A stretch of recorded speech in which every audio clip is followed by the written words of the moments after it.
what's making news in Ottawa and the Valley. Ottawa police have charged 3 people now with mischief after the Panda Game fiasco Saturday in Sandy Hill. Officers have also released over a dozen more photos of people of interest. You can see those pictures at ottawa.citynews.ca. Here's City News reporter Pamper Items with that story. A couple of 20-year-olds from Ottawa and a 22-year-old from Haliburton are each facing 1 count of mischief and 1 count of unlawful assembly after 2,000 students crowded the Sandy Hill neighborhood, leaving it destroyed. 10 others have been identified when police released the first round of photos, but they were not charged. With 18 more pictures released by Ottawa police, they are once again asking for the public's help to identify them. Investigators continue to review videos or images submitted to OPS or gathered by officers from surveillance video or from social media. Anyone with information is asked to call Ottawa police or submit a tip anonymously through Crime Stoppers. Pamper, City News. City News time 9:01. Now your forecast for the long weekend with meteorologist Jill Taylor. Fog advisory in place, but that fog will lift as we work through the morning and lots of sunshine for us today. The high 22 degrees. Tonight a few clouds and 11. For the weekend, the long weekend, some showers Saturday and Sunday. Thanksgiving Monday, though, mainly cloudy and 23.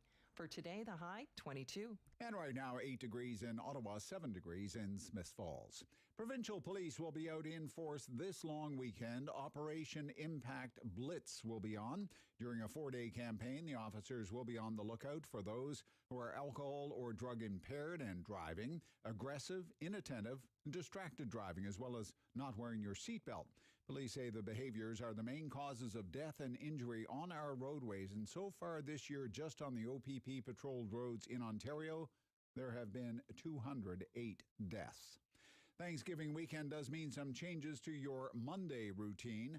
Grocery stores are closed, the exceptions in the market and Lansdowne. All malls are closed except for Rideau Centre. No LCBO or beer stores will be open Monday. Now, the COVID testing centres may have adjusted hours on Monday, so if you need a test then, make sure you check the website first. No curbside green bin recycling or garbage collection, so pickup moves 1 day ahead next week, and buses will be running on a Sunday schedule.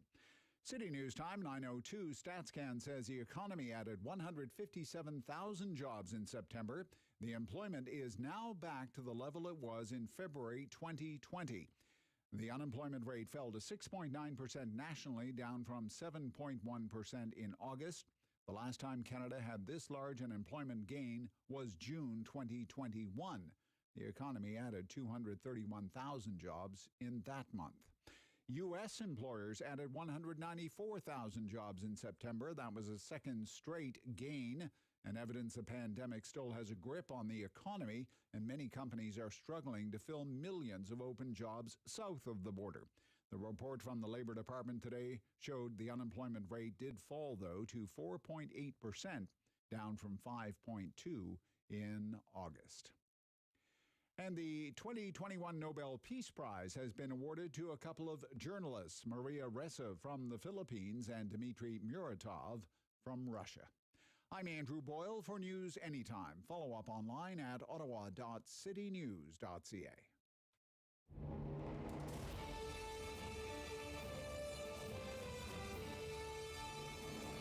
Good, bad, or complicated.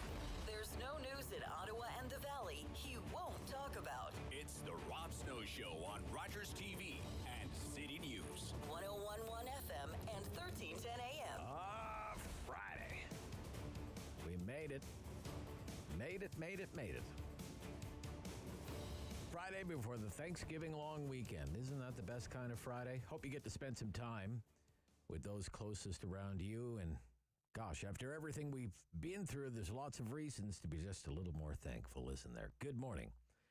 Welcome to the Rob Snow Show on City News. We have a dynamite program to set you up for your long weekend. Best-selling author and Hall of Fame broadcaster Lowell Green is standing by. He always has a hot take on the news of the day. Derek Fage back again. He's one of our new weekly contributors. Derek is the host of Daytime Ottawa on Rogers Television. He's just wrapping up his first week back. Find out how that went. Derek always has a few opinions of his own. on everything that's going on in our city. Steve Warren of the Sens Nation podcast on the Brady Tkachuk saga, 22 years old and turning down an offer to play hockey for $64 million. Can you even imagine it? Can you even imagine it? Queen's Park Week in Review, and there's a lot to review. First week back for MPPs, there was a throne speech, and now there are new attack ads. We'll get into all of that.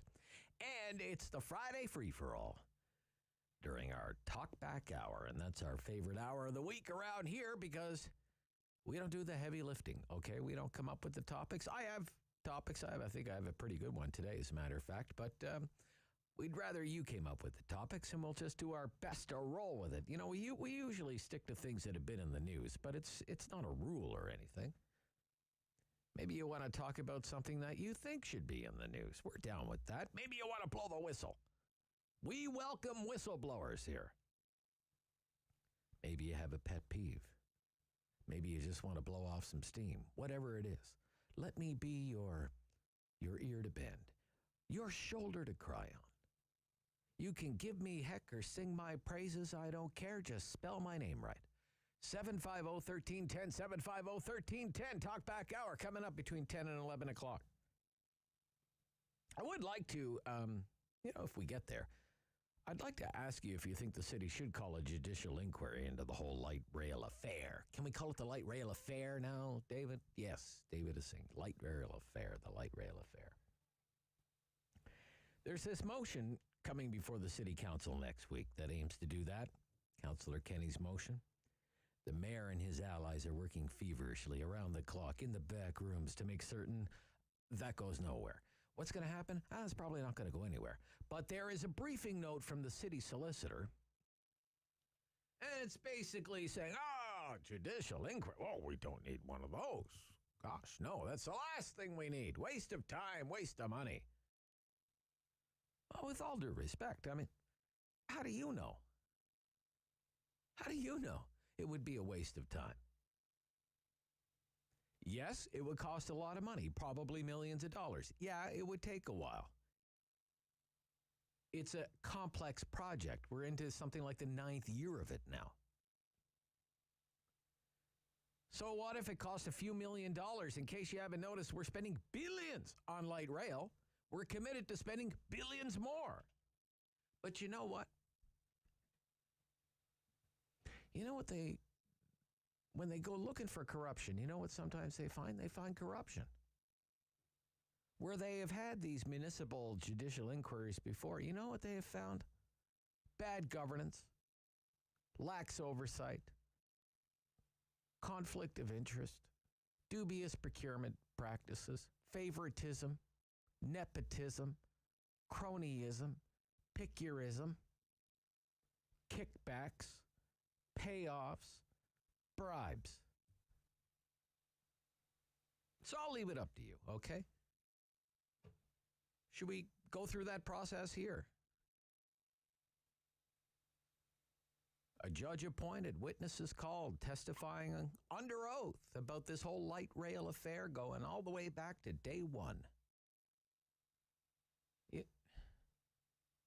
Maybe we should be asking, why doesn't anyone at Ottawa City Hall want us to go down that road? Now, I look at the news today, and I think it's not a very good day to be a lefty. Progressive, in air quotes, okay? First of all, I direct you, very important, I mean it, an important column in the Ottawa Citizen this morning. Remarkable to me, this one here. Hospital parking, do we have your attention? Let Civic plan go forward. Dr. Graham McKillop and Dr. Jamie Fullerton. Okay. It's about the proposed parking garage. Oh, the horror! A parking garage at the Civic campus. The proposed Civic campus for the Ottawa Hospital. As you know, some people, they're all tied up in knots about this. They're losing sleep over it. They're having protests, okay? They're flooding City Hall with complaints, stacking city committee meetings, voicing their opposition. Down with the parking garage! Save the trees. Save my view. Damn the patients. It's a heck of a worldview, isn't it? Isn't it? Well, I think this column in the paper today puts all of this nonsense to rest once and for all. Encourage you all to read it. Hospital parking, do we have your attention? Is the headline. It argues overwhelmingly and convincingly that, of course, we need a parking garage at the new hospital. Of course we do. People are going to come from all over Eastern Ontario, West Quebec, from Deep River to Hawkesbury, from South Glengarry, from Northern Ontario to go to that hospital. Some people will be driving hours every day to go to that hospital. They're not taking the O train from Winchester. Give your head a shake. Stop living in la-la land. Okay, I'm taking liberties here, okay? This is what the column would read like if I wrote it.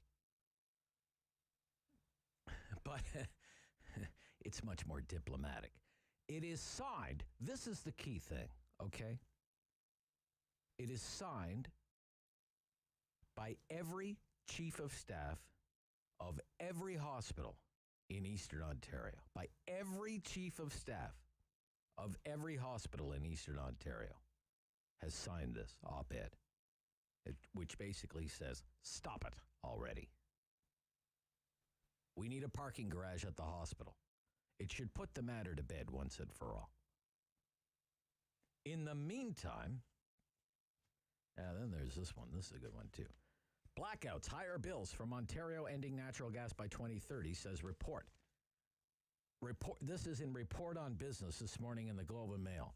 This is about electricity generation here in Ontario, how we generate electricity. You had all of these dozens of city councils recently were lobbying the provincial government. Shut down all the natural gas power plants in Ontario. We must go green. Shut down the plants. Shut them down now. Our own city council was doing this, lobbying the provincial government. Well, the IESO, which is the Independent Electricity System Operator, is responding with this report. Responding to these 31 city councils by saying, sorry, not going to happen. And if it were to happen, people would freeze to death in the dark. There would be, quote, rolling blackouts and soaring electricity bills. The chances would be very good that you would lose your power at your house, and at the same time, your electricity bill would increase by 60% a month. Other than that, it's a great idea.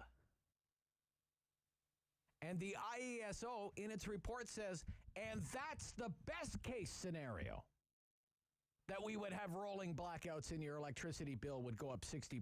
That's the best case scenario. Anyone who thinks we could stop using natural gas as a fuel for electricity generation even by the year 2030 in the province of Ontario, this report concludes, my words, not theirs, you're living in fantasy land. You're living in a world that does not exist. The people at the IESO say, we tried to come up with ambitious scenarios where we could make this happen. Okay? To plan so that we could make this even possible. We went so far as to make, quote, heroically optimistic assumptions. Heroically optimistic assumptions. Like, Ontario's just built the largest energy storage network in the world. In the world. And will import massive amounts of hydroelectricity from Hydro-Quebec. Still not enough to avoid rolling blackouts and sky-high electricity bills. How is that for a dose of reality? Ladies and gentlemen, on a Friday morning. And you know what? That's what we're all about here. The real world. On the Rob Snow Show on the City News.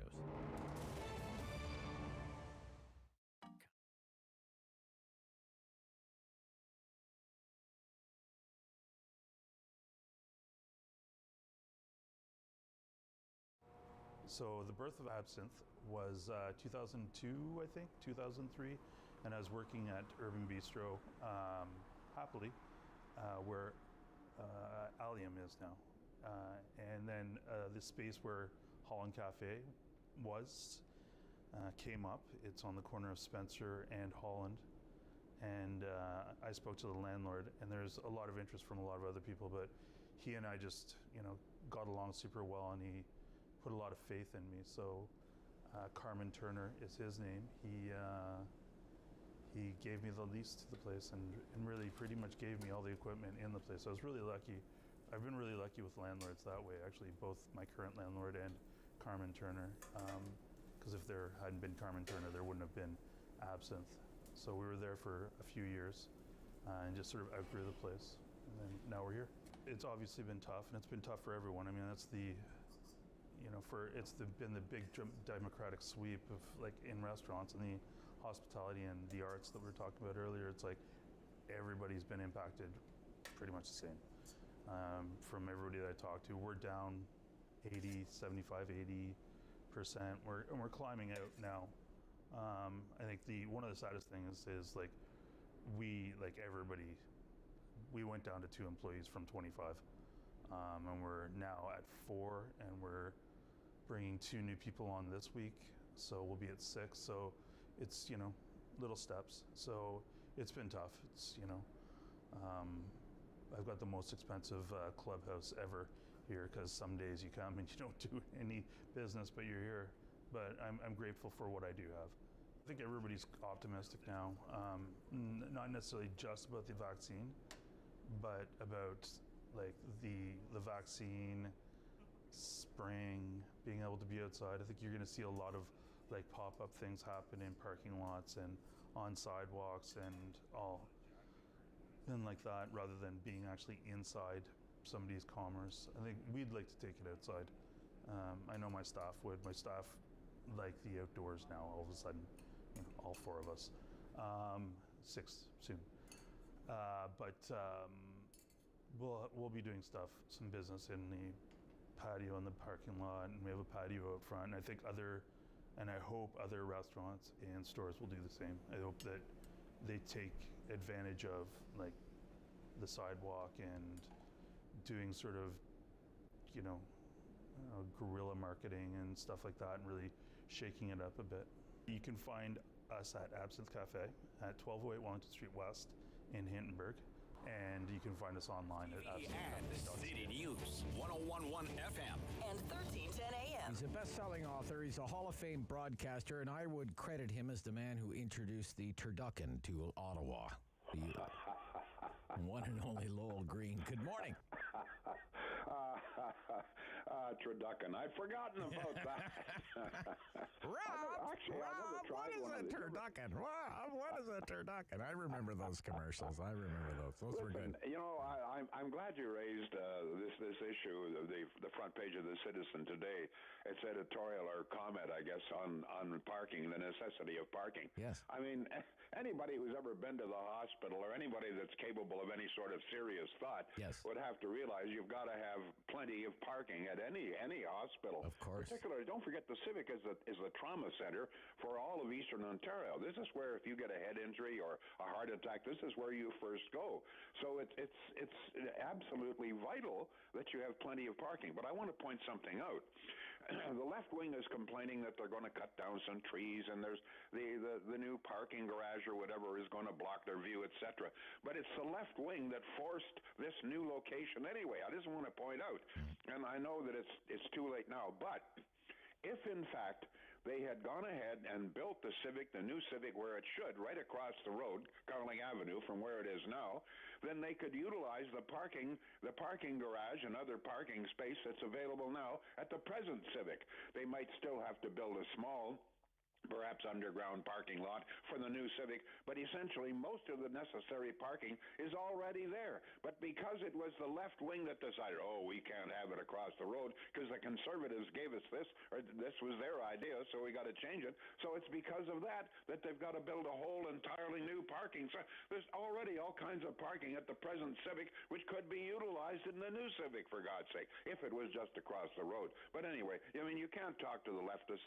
You just can't talk. No. But talking about... No, but let me list these hospitals. Sure. This is, you're right. It's common sense. What makes it extraordinary is all of these chiefs of staff signing the letter all at once, saying, basically pleading with the community, come on, let's get on with it here. Just let me read the hospitals here. Almont General Hospital, Carleton Place District Memorial Hospital, Arnprior District Memorial Hospital, Briere Continuing Care, Cornwall Community Hospital, Deep River Hospital, Glengarry Memorial Hospital, Hawkesbury Hospital, Kempville District Hospital, the Montfort, Pembroke Regional Hospital, Queensway Carleton, Renfrew Victoria Hospital, the Royal Ottawa, St. Francis Memorial Hospital, not sure where that is, the Ottawa Hospital, and the Winchester Hospital. I mean, it's pretty amazing to me. Yeah, but as I say, there's a lot of, not perhaps enough, but certainly a lot of parking available at the present Civic. So if they move the new Civic just across the road, that parking that already exists wouldn't be able to be used. But the left wing knows better. They always know better. Now, talking about the left wing, they say that we should scrap all of the gas plants, right? And don't forget that it's the same left wing who says, hey, by the year 2030, we've all got to be driving electric vehicles. So not only would they scrap all of the gas plants, but they would have us all driving electric vehicles. Where the hell would we get power? With no electricity. I have no idea. With no electricity, yeah. But I don't think very many people, Rob, understand. I'm glad you keep talking about IESO. I encourage my listeners almost every day, check IESO and see how little power is being given to us, supplied by wind and solar. Yesterday, I happened to do this yesterday, at noon yesterday, 2.5% of power that we were burning was produced by wind and solar combined. The day before, it was 2.8%. It is a rare day in goodness knows what month, year, or century that more than 10% of necessary power is being provided by wind and solar in this province. This is after spending how many billions? I think the Auditor General said overspent $38 billion to provide wind and solar, and on most days it's providing less than 5% of our needs. So where do they get the idea that somehow or other we're going to have enough power produced by wind and solar? I have news for you, folks. Many days the wind doesn't blow or doesn't blow very hard, and there are all kinds of times when there's no sun. So even on sunny days, yesterday was a reasonably sunny day. You know what? Solar was providing less than 1% of all of the power. A lot of the solar does not appear to be hooked up to the grid at all. Really. I mean, something is wrong. The solar is providing almost no power. Yeah. We have spent billions and billions on solar power. Yeah. We were sold a bill of goods. And those big solar farms, they get the most. They got the highest rates, right? Absolutely. The contract. Well, about 20. Most people who have solar farms, most of them are foreign companies, by the way. The Florida Light and Power owns a lot of them, and Florida Light and Power owns a lot of the windmills as well. So there's a lot of money being pumped out. Yeah, most solar farms, they're getting about 20 times the going rate for their electricity. If it's on a native reserve, it's about 30% more. So it's quite astonishing. But it's like the leftist they will not face reality. They will not. They just don't seem to understand. As I say, on one hand, they say all automobiles got to be electrical by 2030, but we're not going to have any gas plants. What? It's all going to be powered by solar power, which means we won't be driving our cars, I guess, when the sun doesn't shine, which includes every night. Oh my goodness. Hey, okay, sorry. Go ahead. Yeah, you're on fire. Go ahead. Don't let me stop. No, but I mean, it's just like, do these people, do they not understand the real world? No. No, they don't. Is that the answer? Yeah, I think that's the answer. There's one, I know I'm running out of time here. No, lots of time. Go ahead. Yeah. I know that you had, your lines were on fire yesterday, I understand. And the day before, yeah. The vaccine mandate, et cetera, et cetera. Yeah. You know, I hate the idea that the governments have to do this, including provincial government mandates, passports. I hate the idea. But I just want to point something out. If everybody did what they should and get vaccinated, we wouldn't need all of this. If you know what, we now find from Lancet magazine, which I think we can trust, it's a little bit better than some of these sites on Facebook. Lancet magazine announced yesterday that it had a very thorough study of over 20,000 people, and for the first 4 months after a Pfizer shot, you are 93% protected against infection, okay, from COVID in the first 4 months, which means, and after that it drops to about 50%. But if everybody had been vaccinated within the first 4 months, which was entirely possible, essentially the pandemic would have been wiped out. It's because people still refuse in large numbers to get vaccinated that all of these mandates are required. We wouldn't need a passport. If everybody was vaccinated, we wouldn't have to wear the masks, for God's sake. I mean, I don't understand this. I can understand some of the hesitancy at first, but now with all of the figures that are out there, do you realize that more than 55 million doses of vaccine has been administered in Canada, and of that, fewer than 200 serious reactions? None, and as far as we know, not a single death attributed to this. Do you realize about 55 million doses, 200 serious reactions, okay? You know what that is? That is 0.008%.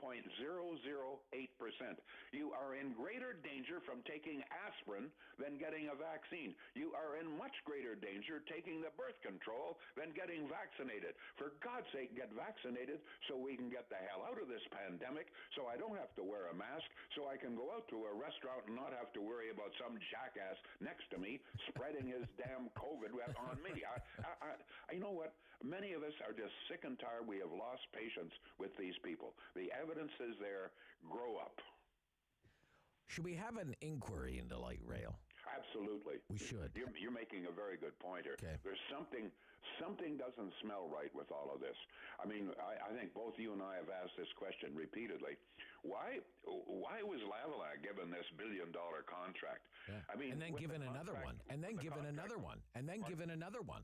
Another one. Yeah. When the $1 billion maintenance contract was signed, we knew damned well all of the malfeasance that Lavalin had been involved with, the scandals, the bribery. I mean, there were Lavalin people in jail, for goodness sake, when we gave them another contract. I think that in itself justifies a judicial inquiry. Absolutely. I'm with you 100%. All right. To you and Deb, have a great Thanksgiving long weekend, and thanks a lot for everything you do for our listeners, Lowell Green.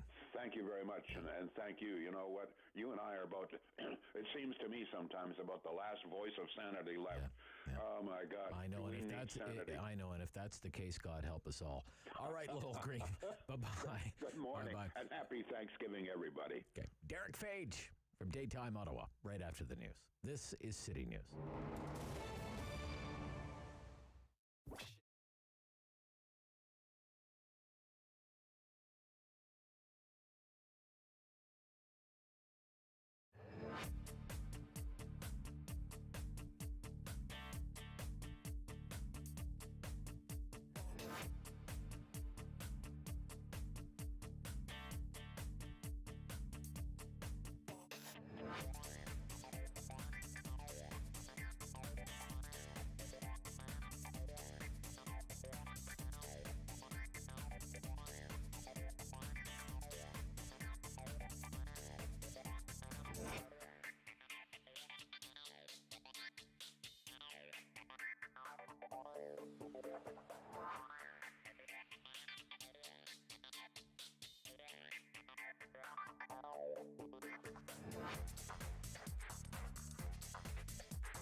right now under a fog advisory in Ottawa, 12 degrees, Smith Falls, 11. And here's what's making news this hour. The employment rate in Canada has returned to pre-pandemic levels for the first time since February 2020. 57,000 jobs were added in August, dropping the national unemployment rate to 6.9%. In the United States, they added 194,000, although the unemployment rate did drop there. There are still millions of jobs that have gone unfilled in the United States. Locally, Gatineau's rate has dropped now to 4.4%, almost a full percentage point drop in just 1 month. Ottawa has dipped below 6% at 5.9. An SIU investigation has led to charges against a former OPP officer. In May, the unit received a complaint concerning a sexual assault that occurred sometime between 1995 and 98. Donald Hickey has been charged with 1 count of sex assault and is scheduled to be at the Elgin Street Courthouse at the end of the month. Police forces in the region will be on the roads and waterways this weekend, making sure boaters and drivers are following the rules. This long weekend, the police crackdown will be on drug and alcohol-impaired driving, also aggressive and distracted, speeding, and seatbelt use. Journalist Dmitry Muratov of Russia and Maria Ressa of the Philippines have won the 2021 Nobel Peace Prize. The Nobel Committee highlighted their efforts to maintain and defend a free media in their countries. City News Time, 9:32. I'm Andrew Boyle. For news anytime, follow up online at ottawa.citynews.ca. He's a pillar of community opinion. The Rob Snow Show returns On Rogers TV and City News. 101.1 FM And 1310 AM. It's great to welcome back on this Friday morning, Derek Fage, host of Daytime Ottawa on Rogers Television. Good morning. Good morning. How are you, Rob? I'm good. Great to hear from you again. Lowell's fired up this morning. What else is new? He's a tough act to follow, isn't he? So yeah, I know. Kidding. You had to put me on after Lowell on Friday. Get used to it, buddy. Get used to it. So how did it feel to be back hosting Daytime Ottawa this week? Oh, boy, Rob, it felt like home. It was fantastic. That's good. It's just a great group over there. I can't wait until everybody's allowed back in the building and we can have our guests back in, and more importantly, to have our volunteers. We have volunteers that are sending us emails. When can we come back? We can't wait to get back into that building. So we're just waiting to see when that can happen. For now, we're doing it virtually, of course. We're basically a 3-person crew at the moment. There's our producer and Arthur, who helps out wherever we need him, and myself. That's about it, running the show at the moment. Isn't television glamorous? So glamorous. Everybody thinks so. And they're like, you only work a half hour a day on that half-hour show. Right. Yeah, I guess you forgot that, I spent 4.5 hours preparing for the show. That's right. Yeah. It was great. I had good. Jim Watson as my first guest. Oh, you did? That would be appropriate. Yeah. The thing with Jim, and Jim's a great person. I don't know how himself and City Council handle the toxic social media that is thrown at them constantly every day. And it seems that if I don't act aggressively towards Mayor Watson, then, I'm not doing my job. So, I can be calm and still ask difficult questions. Yes. Right? Yep. Anyway, I've always said, the mayor and I have always agreed, we'll disagree, but we won't be disagreeable. It's all about the battle of ideas, in the end, exactly. right? Yeah, for sure. Oh, by the way, there's some mail here for you in our office. I heard. Yes. The mayor has sent you. He did send me as well, and I sent him a thank you note. It's it's from the Office of Protocol for the Mayor of Ottawa. So it's very. Are we in trouble? No. It's very fancy, Derek. It's a certificate of appreciation for your work as a broadcaster during COVID-19, and especially your work supporting local business and promoting local business and supporting local business, making sure small business are never too far from our minds during COVID-19. And it's signed by the mayor, and it's signed by Dr. Etchus, and it's signed by Councillor Egli. It's very nice, actually. It's very nice. You should come and pick it up. I will. I'll come by and pay you a visit. I'm flattered. Okay, yeah. And thank the mayor the next time you see him. So there you go. So what would you say this week? So you had the mayor on. Who else did you Did you we get had in there? Chef Rick from the Ottawa. Oh, Chef Rick. Yes.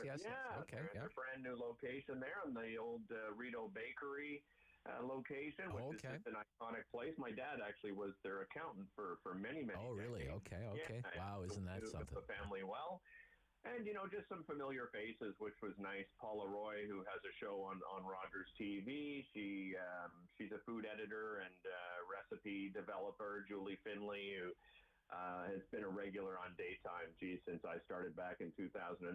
Saunders Farm. Sure. Bear on the show as well, talking Red Black. Tough game last game, but he saw some positives. So, yeah, just, local people that people are familiar with, and the thing I like about this show, Rob, is we also introduce people to people that they're perhaps not familiar with. Today's show is going to be fun. Kurt Studley joining us on the show today. Sure, yeah. Host of OHL Hockey on Rogers TV. Yep. 67's back in action today, I think, is That's right. The season begins for them. Very excited. In their first game on Sunday at 2 p.m., so great time for families to get out and watch some great hockey and familiarize yourself with a brand new team, because their top six scorers from the 2019-2020 season are gone, and the two-time reigning OHL Coach of the Year is gone.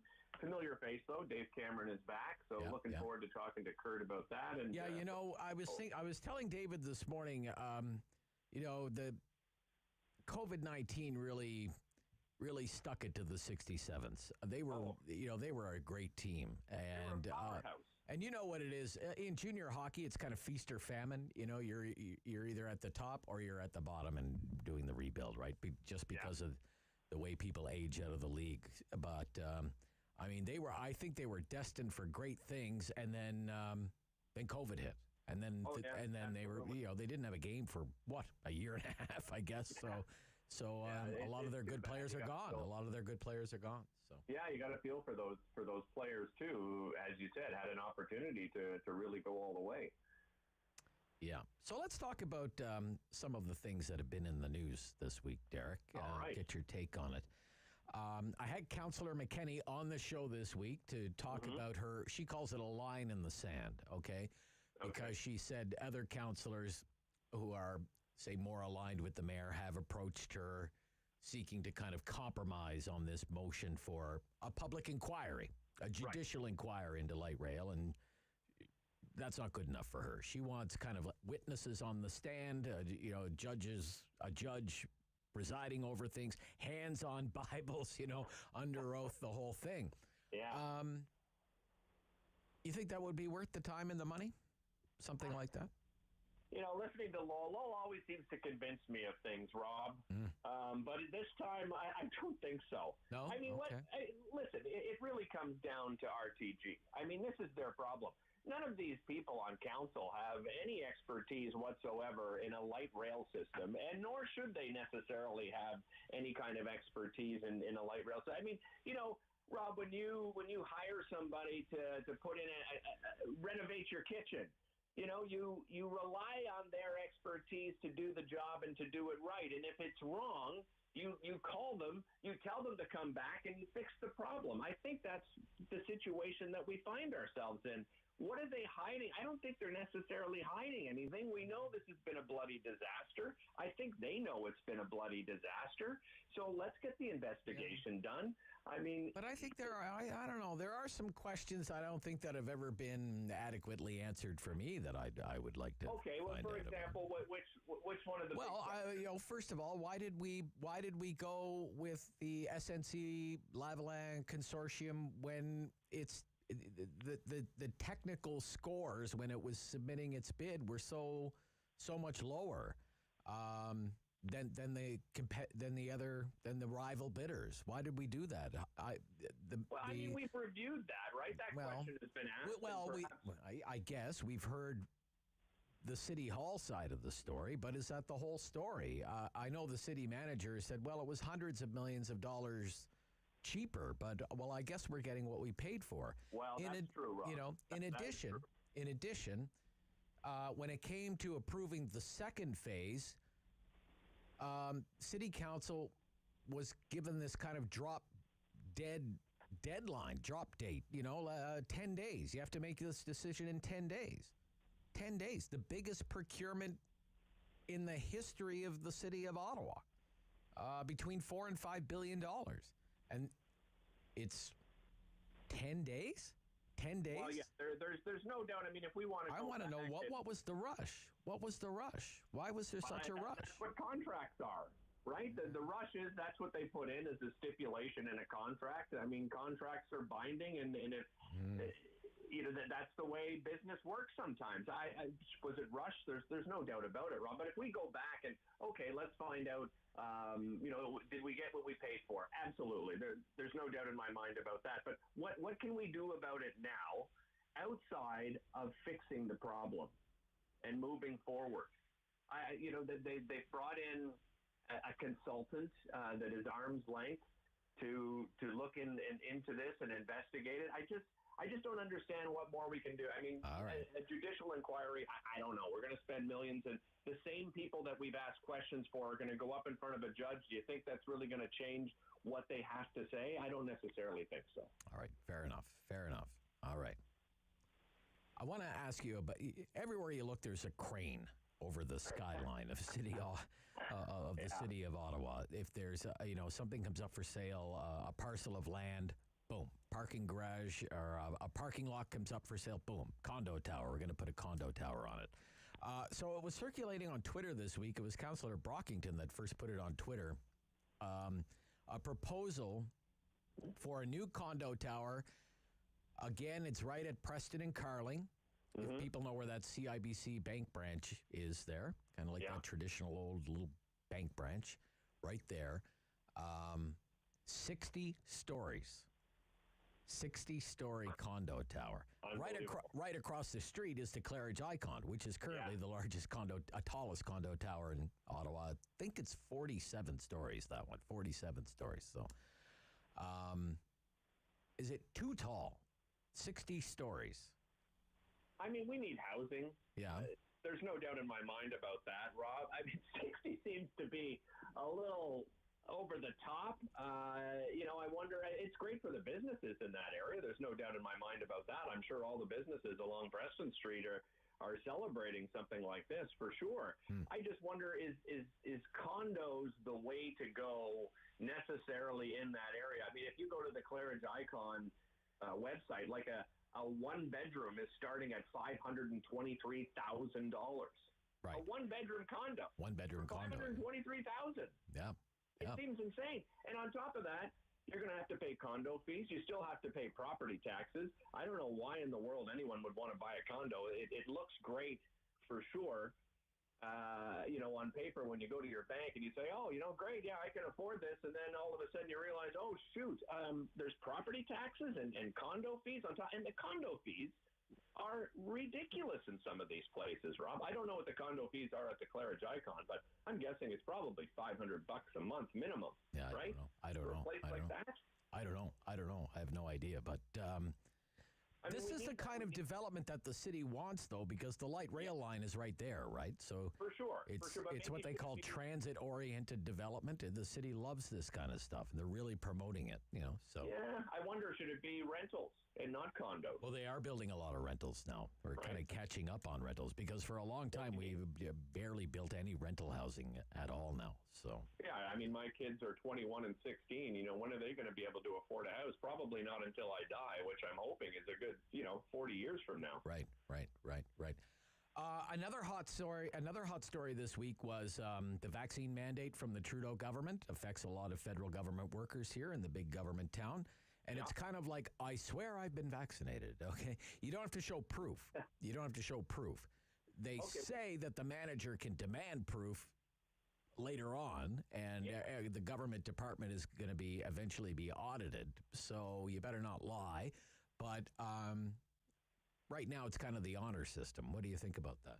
Well, we talked about this last week, and, at first, I certainly, you and I were on the same page. I mean, this pinky deal, a pinky swear deal is just as ridiculous. So I have done my research, Rob, and I did get a hold of some of the email information that was sent out to employees. Okay. And as you said, I mean, the attestation information is subject to verification and audit. So I just can't see anybody wanting necessarily to to lie about this because making a false statement, they say, is going to constitute a breach of the Values and Ethics Code for the public sector and may result in disciplinary action up to and including termination. Now, the union would most certainly get involved. But I think I'm a little bit more on board this week than I was last week, just because of how strong the language is in the email that has been sent to government employees, Rob. Okay. What do you think about the Brady Tkachuk drama? Oh, it's getting a little worrisome, to say the least. Yeah. I mean, this has really divided Sens fans, Rob, right? On Twitter, I follow, the Sens sickos movement, and I kind of understand both sides of this situation. Brady wants to get paid, but he wants to get paid. Do I think he's worth more than 8 years and $8 million a season? I certainly don't. I mean, we're talking about a 50-point player at the moment, and I realize he does bring more than just points to the team. I mean, he's the leader. He's physical. He'll drop the gloves. He's the total package. He's the captain of this team, regardless of, if it's a bridge deal, it sounds like they're not going to give him the captaincy, which I think would erode this relationship even further. I think it would be a big mistake to sign him to a 3-year contract and go, well, you didn't play by the rules that Melnyk decided to put in place, so we're giving the captaincy to Thomas Chabot. That would be a very dangerous game to play with the Tkachuk family because, you're not just dealing with Brady Tkachuk here. You're dealing with Keith and Matthew and their agent, and these guys are tough SOBs, Rob. They don't negotiate, with a light hand. Yeah, they have a history of this kind of absolutely hardball, right? Yeah. I'm not worried he's not going to play again in an Ottawa uniform. I'm just worried that there may be a situation down the line where this got to be so contentious that it's going to hurt the relationship between the club and what I think is their most important player. Okay. Have a great long weekend. You too. Happy Thanksgiving, Rob. Great to hear from you again, Derek. Derek's here every Friday. He's the host of Daytime Ottawa on Rogers Television. Randall Denley, post-media columnist and author, next on City News.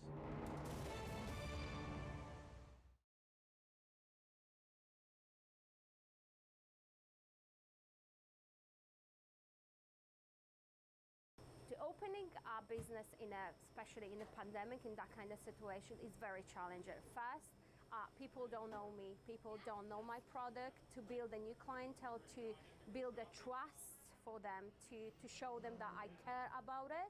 I do love my food. That was the biggest challenge. And of course, in all lockdown, where I had to face it regards my employee, girls, ladies, what they work for me, I didn't want to tell them, sorry, I'm closed, I'm not having a job for you. No, they have families, they have kids to feed. So this is very important because we are family orientated. And we decided to open. We, of course, essential business. So been very tough, very, very tough, as we didn't see people on the road. Market was completely quiet, but we knew that we have to wait, and we knew that we're gonna be fine. In this town, we built online shop, Vedel Online, and we did Uber Eats, which one is picking up and is very, very popular. We have a really good feedback. So this is the song for my heart. And and we try to expand. I'm thinking about opening another location. So I want to make Vedel famous. I want to make the Vedel place to be for all the families with kids. Try the traditional food, what the grandparents cooked in the countries when they're from, or even Canadian people. They're more than welcome to come and try our famous pierogis. I try to be passionate about my food, organic food made with love, with all homemade, organic. So you can find food from all over the Europe: Polish, German, Ukrainian, Romanian, French, Armenian. So all kind of different types of food. Homemade lunches. We focus on the homemade lunches, grandma style. I keep always saying, like in my Genia Babcha house, how she cooked. I wanted this loaf and this food over here because I believe that would bring all people around me. And all the organic cold cuts, lovely selection of sausages, cheeses, European cheeses, great selections of mustards, French cookies. All what you need from Europe you can find here at the Vedel Touch of Europe. If you think good way, that's it. You have to. I had the option to cry in the corner and say, "Oh, pandemic is coming." No, you need to stand up and fight for it and have your eyes open, think outside of the box, and do it. 101.1 FM and 1310 AM. Randall Denley is back with us on the Rob Snow Show on City News, post-media columnist and author. And Randall's going to be here on Friday. He used to be here on Thursday, but welcome back. Any day is a good day to have you on City News with us, Randall. Good morning. Morning. So we have some new attack ads. This is they just dropped just moments ago, and the NDP is having a news conference about them right now. This is apparently the largest ad by the Ontario NDP has done in its history to go after Doug Ford here. 8 months out from the election, and it's been attack ad week. So I haven't heard these. We'll be hearing these together for the first time. Play the first one, David. She knows who she is. She knows who we are, how tough this pandemic has been, and what needs to be done to get us back on track.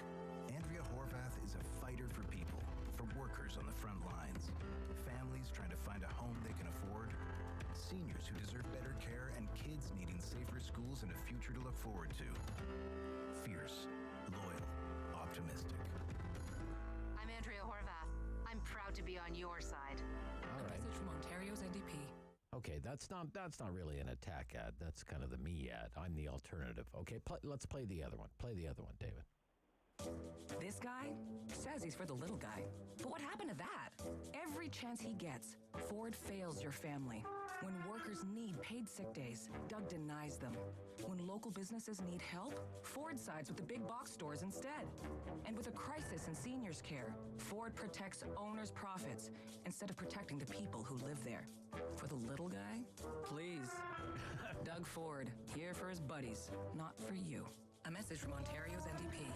Doug Ford, here for his buddies, not for you. That's actually not a bad line. Doug Ford, in it for the little guy, please. Okay, not bad. Any thoughts on that, Randall? So here we are, Rob. It's almost Thanksgiving and the election's in June, so obviously we're overdue for some attack ads. I guess their only regret was that they couldn't run them sooner because of the federal election. I just question the timing of this, both from the PCs and the NDP. Okay. We just came through an election that people didn't like much. Right. Didn't accomplish much. We're a little politicked out right now. Thanks very much. We got maybe a few weeks left of decent weather. People are trying to focus on their family, other things. This is really the time to come and say, hey, yeah, the other guy's terrible. Well, why? Is there an election? Yeah, it's coming up in June of next year. I don't buy it. I think they're both wasting their money. There's maybe some value in the PC starting to attack Stephen Del Duca, but in a way they're doing him a favor, because the thing you're most likely to get from their ad about him is, oh, the Liberal leader's a guy called Stephen Del Duca. I didn't know that. I didn't know that. Oh, yeah. Oh, okay. No, so they got a leader then. He's going to be a long campaign. It's not going to be a very friendly campaign. I don't think the NDP they certainly haven't gotten much traction in the last 3 years. And here comes Andrea Horvath for her fourth time at bat. Yeah. 0 for 3. Yeah. So if your positive ad is, Andrea is really great. She's a wonderful person, a champion of a little guy, and all that kind of stuff. It may all be true. But she would never have had a better chance of getting elected than the last time when the Liberals collapsed completely. Did she get elected? No. So, really, seriously, I don't see their path to win this time. Yeah. I just don't get it. So. Yeah, I'm surprised there wasn't some kind of leadership review or renewal in that party. There are some pretty good MPPs on that side, actually. Yeah, I think for the NDP, official opposition, that's the gold medal. So right, I guess you're never really going to do better than that. So pretty good. Plus, of course, Jagmeet Singh had moved on, and he was the deputy leader. He was the deputy leader in the heir apparent, and the guy clearly with ambition. So I think if there'd been somebody there like him pushing her out, she'd probably be out. But there doesn't seem to be. So here we are. Maybe you like Andrea Horwath now better than you did in any of the last three elections. I think that both Horwath and Del Duca are the best thing that Ford's got going for him in this next election because, we just talked about Horwath, and Stephen Del Duca is not a guy who's going to impress people when they get to know him better, I don't think. He just doesn't project himself as a leader, and I think people are going to see that, and it's a huge climb back for Liberals, 7 seats. Oh, yeah. We're going to go from 7 seats to form a government. I mean, nothing is impossible. But the main point in my column in the Post this week is that Ford is moving his party to the middle of the road. So where does that leave the Liberals, really? They're kind of squeezed between the middle and the NDP somewhat further left. That's a pretty narrow spot. Yeah. So even if they're seen as better than the NDP, I think Ford's goal is to make his government seem pretty inoffensive, really. Yeah. Like, we're doing if there's our one thing best, I think, yeah, sorry, Randall. If there's one thing I think Ford is doing effectively, it is. I don't. How believable? We'll have to wait and see. But the narrative still is we're cleaning up a lot of the mess left behind by the Liberals. Still, yes, and that's true. Yeah, I mean that's true on the big things he was talking about. His government was talking about in the throne speech. One is healthcare, and the other is long-term care. These are clearly issues they intend to ride into the next election, and it's very difficult for the Liberals because they didn't do enough on either one of those files. So hard to attack the PCs now because they're doing something about things that the Liberals neglected for 15 years. So what do you say if you're a Liberal leader? And if you're a Liberal leader who can't talk about things like health or long-term care, what does that leave you, really?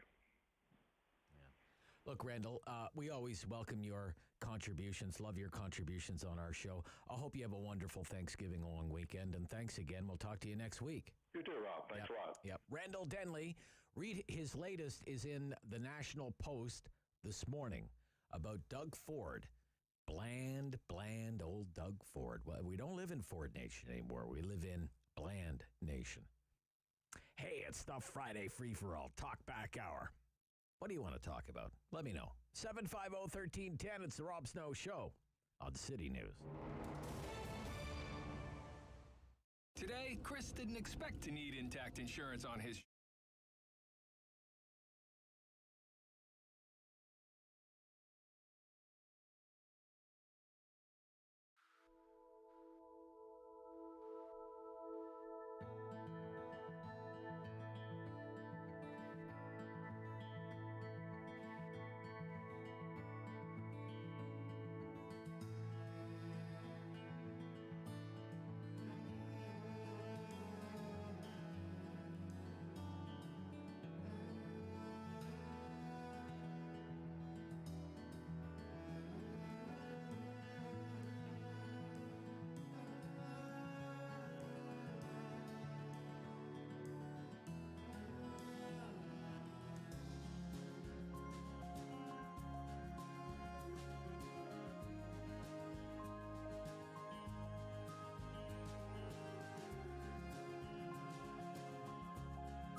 in Ottawa and the Valley.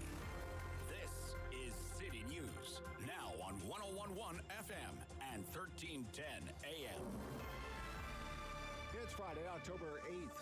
Good morning. I'm Andrew Boyle. Right now in Ottawa, 12 degrees, 11 in Smiths Falls, and here's what's making news in Ottawa and the Valley. Unemployment rate in the region has dropped rather dramatically, as it has across the country, but nowhere as dramatic as Gatineau.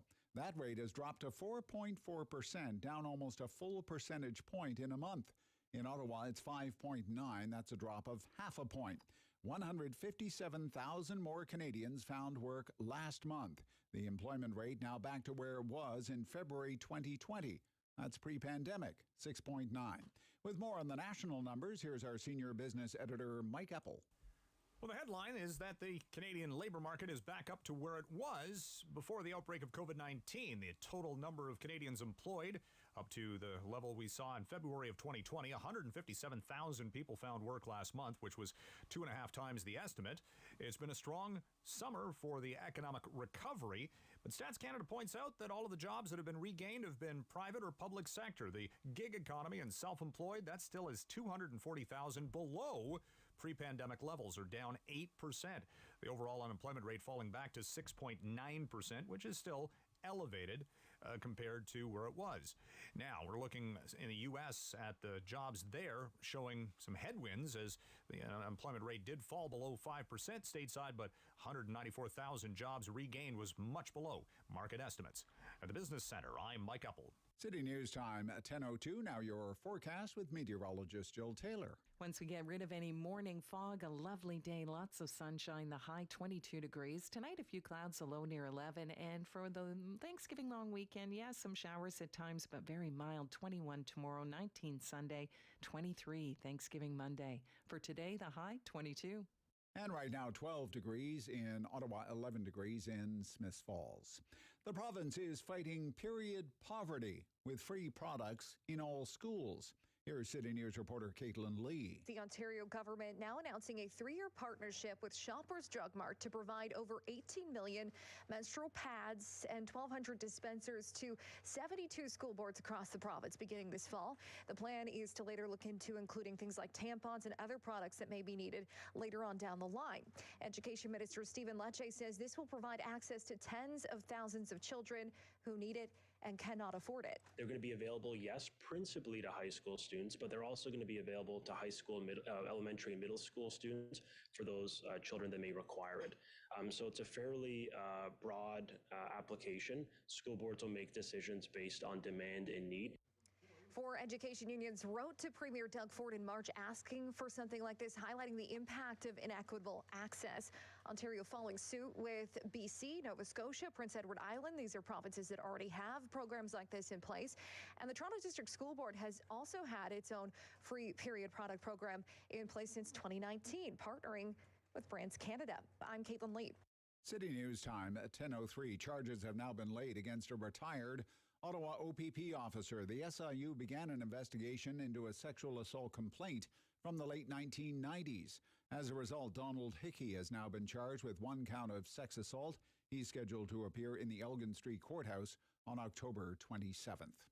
Well, here is the latest low in online challenges. Law and school officials in at least 3 states are warning about this. Students in a high school in Covington, Louisiana knew what was about to happen. I'm going to start running. They shot video as a classmate brutally punched a 64-year-old disabled teacher at least 6 times. Police say the beating was the answer to a social media challenge called Slap a Staff Member.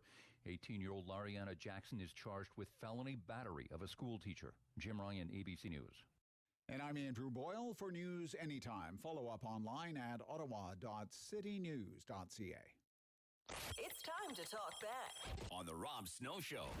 Have your say and call now. 613-750-1310. It's the Friday free-for-all. Door wide open on the phones. Favorite hour of the week around here, especially before a long weekend, because we don't come up with the topics, right? You come up with the topics, and we just do our best to roll with it. David's standing over there. He's got nothing to do. Make him work for his money. 750-1310, 750-1310. 613-750-1310. We most of the time we stick to things that have been in the news, but it's not carved in stone, okay? It doesn't have to be in the news at all. Maybe it's something that you think should be in the news. Whatever it is, okay? Within reason, we're usually good to go. 750-1310. Mark in Ottawa, you're on City News. Good morning, Mark. Hey, thanks, Rob. My pleasure. You were mentioning yesterday you thought that Justin Trudeau looked a little bit off, and I think I might know why. Okay, all right. I think Prime Minister Gerald Butts grabbed him by one arm, and Deputy Prime Minister Telford grabbed him by the other arm and said, "Listen, buddy, cut this smiling gig off and knock off the socks." And I don't know, or maybe he was just tired of taking all the criticism from his trip out to Tofino. He just didn't look into it. I don't know. Like I said, maybe I'm way off base. I'm not a mind reader and I'm not an expert in body language, but he just looked like there were 1,000 other places he would have wanted to be other than at that news conference. And he's there to make a big announcement, Mark, right? Vaccine mandates, big announcement, controversial issue. Dominated a lot of the discussion on the election campaign. And it comes time to make the big announcement, and he pushes it off to Chrystia Freeland. It was weird. It was just kind of weird to me. He might be just trying to remake himself. You know, I don't like him too much, but right. Okay.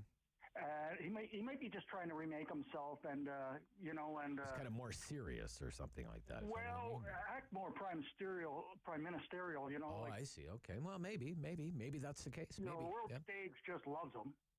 Well, I don't. It no, did. I don't know. Do you think that's still the case? Do you think he still captures the attention? I don't know. No. I was being critical there, just cynical there. No. The world stage thinks nothing of him. Well, okay. All right, Mark. Thank you. Thank you for your call, sir. Okay. Dean in Ottawa. Good morning, Dean. Good morning. Thanks for taking my call. Pleasure, sir. Yep. Go ahead. So my question is, it has to do with the residential school system. Mm-hmm. And the fact that I haven't once heard, and maybe I don't understand it well enough, but the judiciary, the courts, when these children were taken from their homes, and there would have been court orders, there would have been something that was signed off that gave the authorities the power to do this.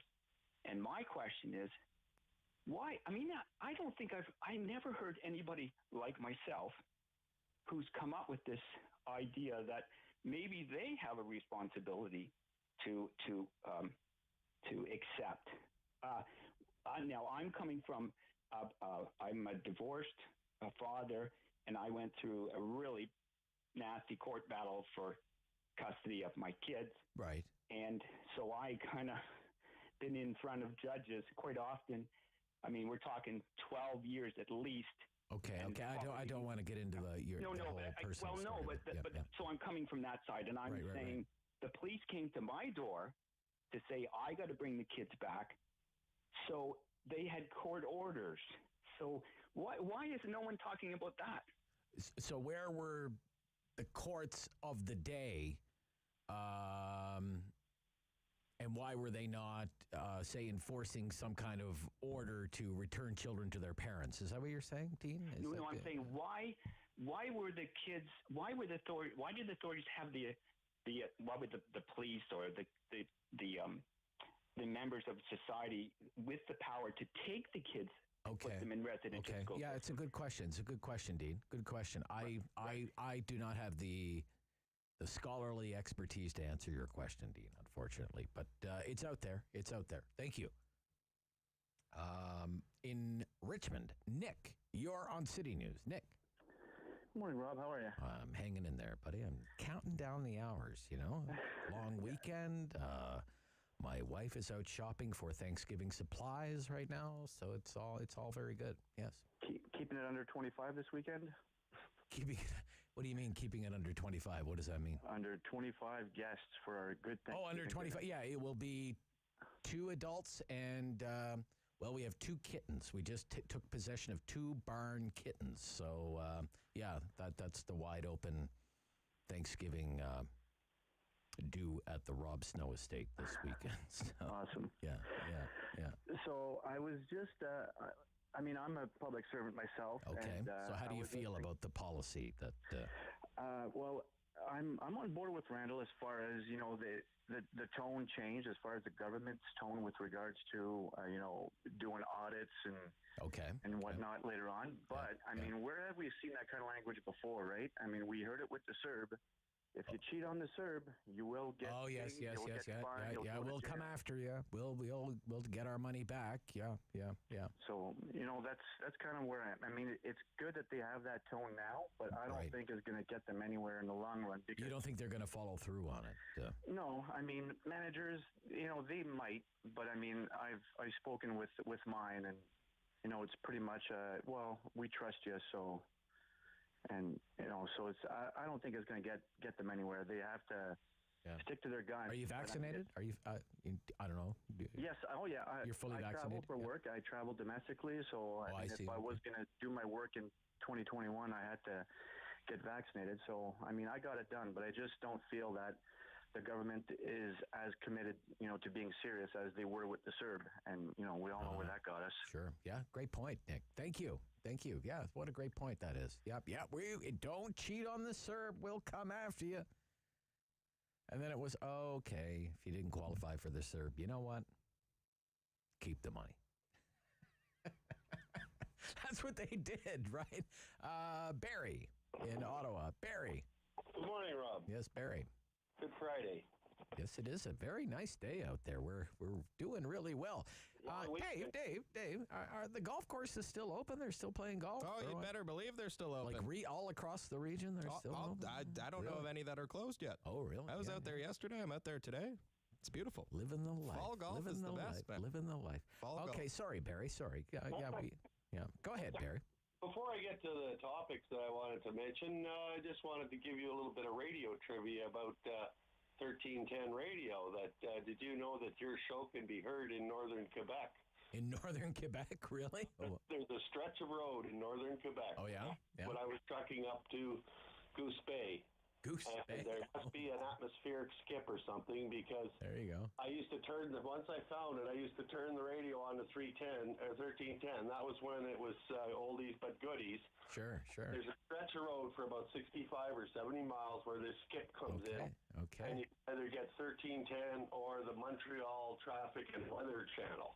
Isn't that hilarious? Isn't that something? Just great. I turned the radio on to 1310, and before I got there, and then as soon as I hit it, it would come on, and I'd have some music for about an hour's worth of driving. That's something. That's really great. Well, of course, now with the device, right? Our signal is great now that we're on FM, 101.1 FM. But now that everybody has the device, you can just listen.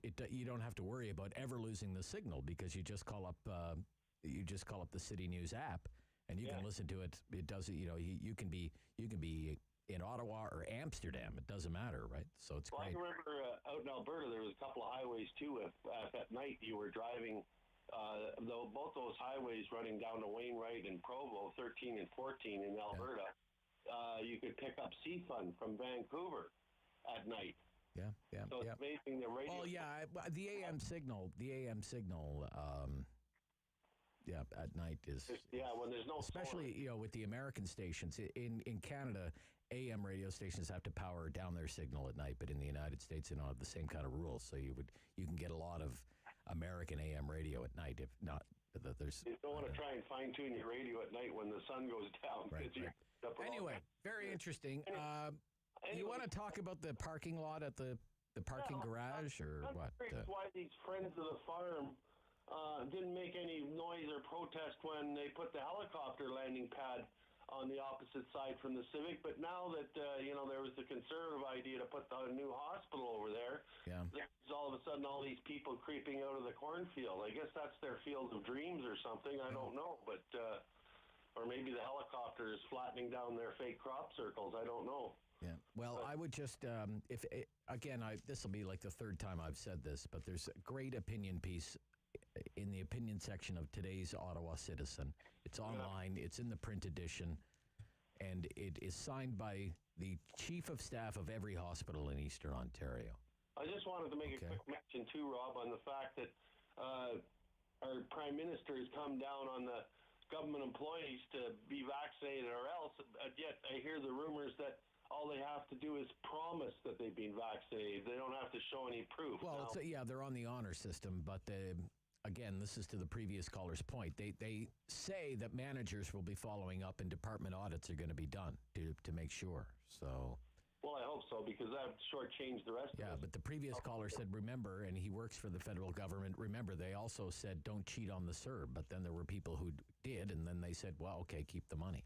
Right? Yeah. So, all right, Barry, thank you. Yeah, just further to this, I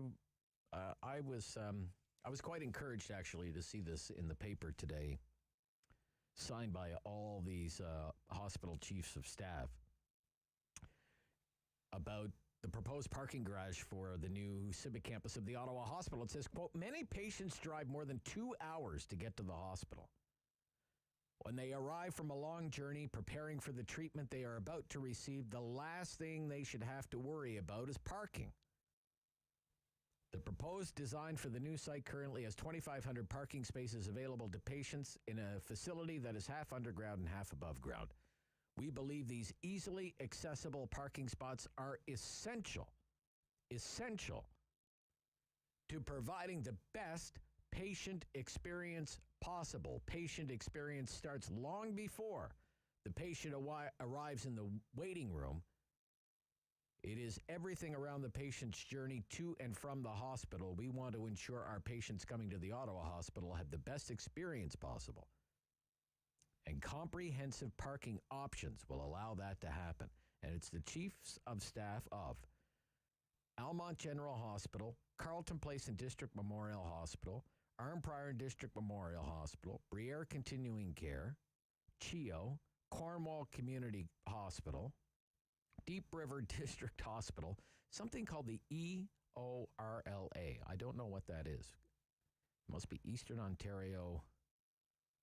I don't know what RLA is, but maybe somebody can fill me in. Glengarry Memorial Hospital, Hawkesbury District General, Kemptville District Hospital, Montfort Hospital, Pembroke Regional Hospital, Queensway Carleton Hospital, Renfrew Victoria, the Royal, St. Francis Memorial, the Ottawa Hospital, and the Winchester Hospital. So it's quite a list right there.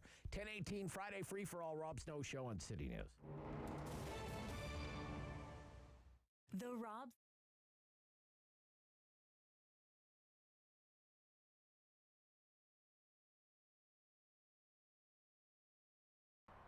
Well, we're celebrating our 43rd year. It's still family operated. We're in our second generation. We, pre-COVID, we're at about 1,000 employees. We have 20 stores from coast to coast in Canada. We do our own manufacturing. Right here in Ottawa, we have about 160 people that support Canadian-made manufacturing in addition to our retail stores. Taking you back to mid-March and the impact of the pandemic on Lee Valley. Lee Valley was actually in a tough spot. We had just launched our website a few months prior to that, and we were going through, a fairly typical deployment dive where your customers retract as they adjust to the website. And then under stress already, this pandemic hit. And in the early days, it was pretty critical. It hit us really hard. Stores were closed. We weren't sure what to do, so we had to go right into survival mode. As a result, we had to take our workforce almost back to half of where we were at because the stores were closed, and with 20 stores, that's a big retail workforce. But what we were able to do pretty quickly, with a little luck, being essential, selling tools and hardware, we were able to adjust our business model, with respect to the stores and our fulfillment operation. That new website that we were under stress worked out well for us because as the world was under house arrest, people were looking to online, and the conversion to our online sales in some cases almost doubled. And we saw tremendous interest in things to do at home. Where we were lucky once again and fortunate is that our product offering.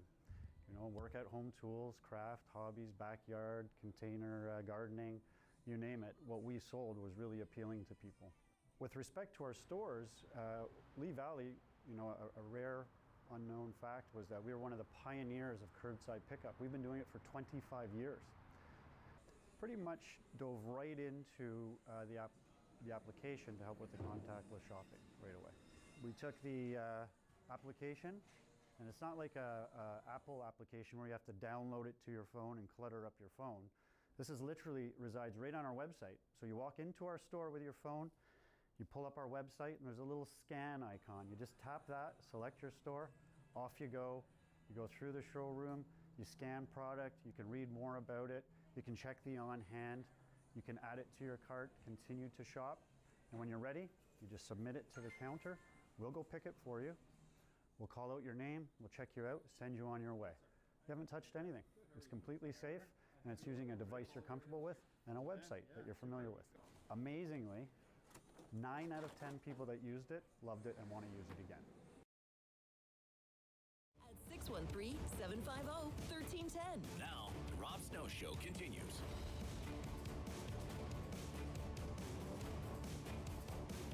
Yes, it continues. Everything continues until it doesn't. EORLA is the Regional Lab Association. Okay, thank you to the caller for pointing that. I didn't know that. I don't know. I didn't know that. How am I supposed to know that? Okay. John, Nepean, a wonderful place to be in. Good morning, John. Good morning. How are you? Hanging in there, John. How are you? Good. Not too bad, thanks. I'm glad to hear it, John. What's on your mind? Well, I had a question for you, Rob. Have you, in your lifetime in this city, seen so much construction going on at the exact same time? So I'm not talking just the LRT. We're talking everywhere from, LeBreton Flats up to Barrhaven. I work in Barrhaven right now, and they're doing an overpass over the Overrail there, the Via Rail. Oh, yes, and yes. What a backlog, all the way from those train tracks to the new Costco they had built. Okay. What an absolute nightmare. Like, there's just construction everywhere in this city. Yep, and they do construction pretty much year-round now, it seems. There used to be construction season. They used to say we have 2 seasons, winter and construction. We do construction all year round now. It's crazy. Yeah, like it is unbelievable, and now with the the OC Transpo and the light rail and everything being and Parliament Hill, sir, and look what they're doing on Parliament Hill. Parliament Hill is like the never-ending renovation project. I mean, the center block of Parliament Hill is going to be closed, best case scenario, for another 10 years. Yeah, 10 years. And the amount of traffic on the road now, too, because of this OC Transpo screw-up and stuff, right? Like, it's just unbelievable. And mix that with the construction, like, it's an hour to get from Trim Road now in Orleans just to get to Pinecrest. Takes an hour now. Yeah. It's good for the economy, though. I guess. It must be pretty good for the economy to have all of those people working. Pricing, right? Oh, yeah, the price of gas. Well, now, you see, yesterday it went up. I noticed the price of gas around the corner, which is kind of like my benchmark, was $142.9, so $143, and That's today it was $140.9. So it's like they're trying to get me used to paying $1.40. Yeah, that's right. They'll bounce it a couple cents up and down, and then 140 will look just fantastic. Yeah. So $1.40 a liter, John. My gosh, that's unreal. Yeah, it's painful. Thank you, John. No problem. Thank you. What's painful is that they say it could be just the start, and the carbon tax goes up in 2 months' time. And that'll add a few more, it's just a few more cents. Oh, you'll barely notice it. Cup of coffee a day. Jen in Renfrew. Jen. Hi, Rob. Hi, Jen. I'm just calling. It's Thanksgiving weekend, so in spite of our government and the price of gas, I am always grateful and thankful for good health and a wonderful family. But I wanted to give a shout-out today to an angel who helped us at the Costco in Barrhaven. We had a flat tire. He came along, he filled up the tire. It didn't work with his pump, so he just carried on and changed the tire for us and sent us on our way. So very nice. He said his parents already know what a great kid they raised, but his name's Conrad from Manotick. Conrad from Manotick. Yeah. Your guardian angel. Yeah, exactly. That's awesome. When did this happen? This was last Tuesday. Last Tuesday. Okay, yeah. That's good. Yeah, it was wonderful. Just what you needed at just the right time. Exactly. Yeah, And you I've had almost that think, oh, people don't talk to anybody and nobody's friendly because we're from the country. And then you go to the big city and you think Oh, I see. Okay. Yeah. that it's cold, but there's good people everywhere. And the Costco parking lot can be a bit of a war zone from time to time. That's exactly right. Yeah. It's not. I don't know if it's known for random acts of kindness as much as it is people yelling and screaming at each other and flipping the bird and fighting over parking spots, especially on a weekend, really good right? point. So, yeah. All right. I'm glad to hear that, Jen. Great. Thanks, Have a Rob. great weekend. Bye-bye. Yep. Okay. Rodney is called in about the Civic. Go ahead, Rodney. Hey, good morning. Hey. Hey, I just wanted to give a shout out, as that's what the younger people call it, to one of your callers, Albert, during the week. No. They don't say shout out anymore. Oh, Okay, they don't? that's so old school. That's It's too old. props. I'm giving props. Okay, that's how the kids talk these days. Right, David? No? I want to give props? No. Shout out is the more appropriate. Shout out is the term, I more think. appropriate. Yeah. Hey, I'm just sort of feeling a little bit more hip now. Okay, Rodney. And then, then one of the things that never really got mentioned about the Civic and the Routeway and, Tunney's pasture compared to the farm is what are you going to do with Parkdale Market? Why would you send an ambulance through Parkdale Market area? Well, plus, the federal government already has a grand master plan for Tunney's pasture. It's like a whole separate thing for Tunney's pasture. And it doesn't include anything to do with a hospital. It's all available online. Just Google it. Tunney's Pasture Master Plan. Okay. And it then doesn't say anything there about a hospital. It says a lot about having 25,000 or so housing units there and having space, maybe not 4,000 I think it is, but office space for 25,000 federal government workers. Nothing about a hospital. Let's give our heads a shake. And then the other thing I wanted to mention is the 5 or 10 acres that the experimental farm would lose. They would gain, maybe 200 to 500 acres if they took that money and went out in the country somewhere. Yeah. And, hey, maybe out somewhere like Kempville, because there's already an agricultural college there. Well, they have plans for that land. You know what that's going to be? No. Yeah, it's going to be a new jail. That's what they're going to do with that. Really? Yeah, it is. It's going to be a new jail. Hey, and then the other We need a new jail. But I don't know if the neighbors aren't too crazy about it going there. Yeah, who wants to live next to a new jail, right, Rodney? Not all those nice houses across the street that's built up around the Civic. Yeah. Hey, and the other thing that came up was the fault line under the building, Yeah, I don't know. People keep bringing this up. If the big one hits Ottawa, does it matter if the hospital's at Tunney's pasture or the Sir John Carling site? No, but what does matter is all Aren't the they both going into the abyss? What does matter is all the tunneling that's going on underneath the city, and that was the one thought frame in changing for, what Albert said was a tunnel going across the street to the new hospital. All right, I gotta go, Rodney. Thanks. News coming up. I'm getting hauled off the stage. Halftime Talkback Hour Friday, free for all on City News. The Rob Snow Show.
October 8th. Good morning. I'm Andrew Boyle. Right now in Ottawa, 15 degrees. It's 14 in Smiths Falls, and here's what's making news this hour. Battling period poverty in Ontario. The province has announced free menstrual products in all schools this fall. The program will deliver 18 million products in the 3 years of this program. It will include all schools, elementary, middle, and high school. A retired OPP officer is facing a sex assault charge after an investigation by the SIU. The provincial police watchdog received a complaint of sex assault from the late 1990s. One sex assault charge now laid against retired officer Donald Hickey. He is due in court later this month. The province is dealing with another 573 COVID cases today and reporting 10 more deaths. 1.8% of the over 37,000 tests that were done came back positive. 34 cases are in Ottawa, 20 in Eastern Ontario. There are 2 in Leeds, Grenville, Lanark. No new cases today to report in Renfrew. Back to pre-pandemic employment levels in Canada. StatsCan says the number of people working, although not necessarily in their chosen field, is back to the level it was in February of 2020. The country added 157,000 jobs last month, bringing the national unemployment rate to 6.9%. City News Time 10:32. I'm Andrew Boyle. For news anytime, follow up online at ottawa.citynews.ca. It's time to talk back on the Rob Snow Show. Have your say and call now. 613-750-1310. Second half of the Talkback Hour on a Friday free-for-all. What a week in the news business. It was another Disneywood. Light rail, another busy story, another busy week in light rail news. Day 18 now, I believe. Day 18. Day 18. And it remains remarkable to me that residents really have no idea when a $2 billion light rail system will ever return to duty. Now, coming up for a vote next week is this call for a judicial inquiry, the Catherine McKenney motion. I don't think it's going anywhere. I firmly believe the mayor will marshal his allies around the council table and prevent this from ever getting off the ground. It's not going to have the votes. I think it has some merit. It doesn't have the votes. And now the city solicitor has issued this note, this memo, arguing that a judicial inquiry into the whole light rail decision-making process would take too much time, cost too much money. And he cites examples. Certainly, he cites a number of examples in order to bolster this claim. The problem is there's no context. He points to the years that it took to investigate alleged malfeasance, the money that was spent to investigate alleged malfeasance, but he never talks about the malfeasance that they found. City of Waterloo inquiry, $3.8 million, took a year and a half. City of Toronto inquiry, $19 million, took more than 3 years. Mississauga inquiry, $7.5 million, year and a half. Collingwood inquiry, $8.2 million, took 2.5 years. City of Hamilton, $6.6 million and counting. It's not done yet. But they don't tell you what it was about. They don't tell you what it was about or what they found. So one of the questions I have is it worth spending that kind of time and money on an inquiry, given the size and scope of this project that we have and its dubious record of performance, right? Phase 1, more than $2 billion. Phase 2, more than $4 billion. Phase 3, who knows if it'll even ever get built. But I would anticipate a tally of at least $4 billion. Maybe closer to 5. And the whole thing, what? Start to finish? From the day we broke ground on Phase 1 to the time we drive the last spike into Barhaven, I mean, 15 years? 15 years. We built the CP route. Canadian Pacific Railway, 4 years start to finish across the entire country, right? I know. Is it worth spending? Let's go with this. Let's say it costs $20 million and it takes at least 2 years to do a public inquiry into the light rail affair in Ottawa. Would it be worth it? LRT is going to cost $10 billion or so by the time it's all said and done. So $20 million on $10 billion? Kind of a rounding error.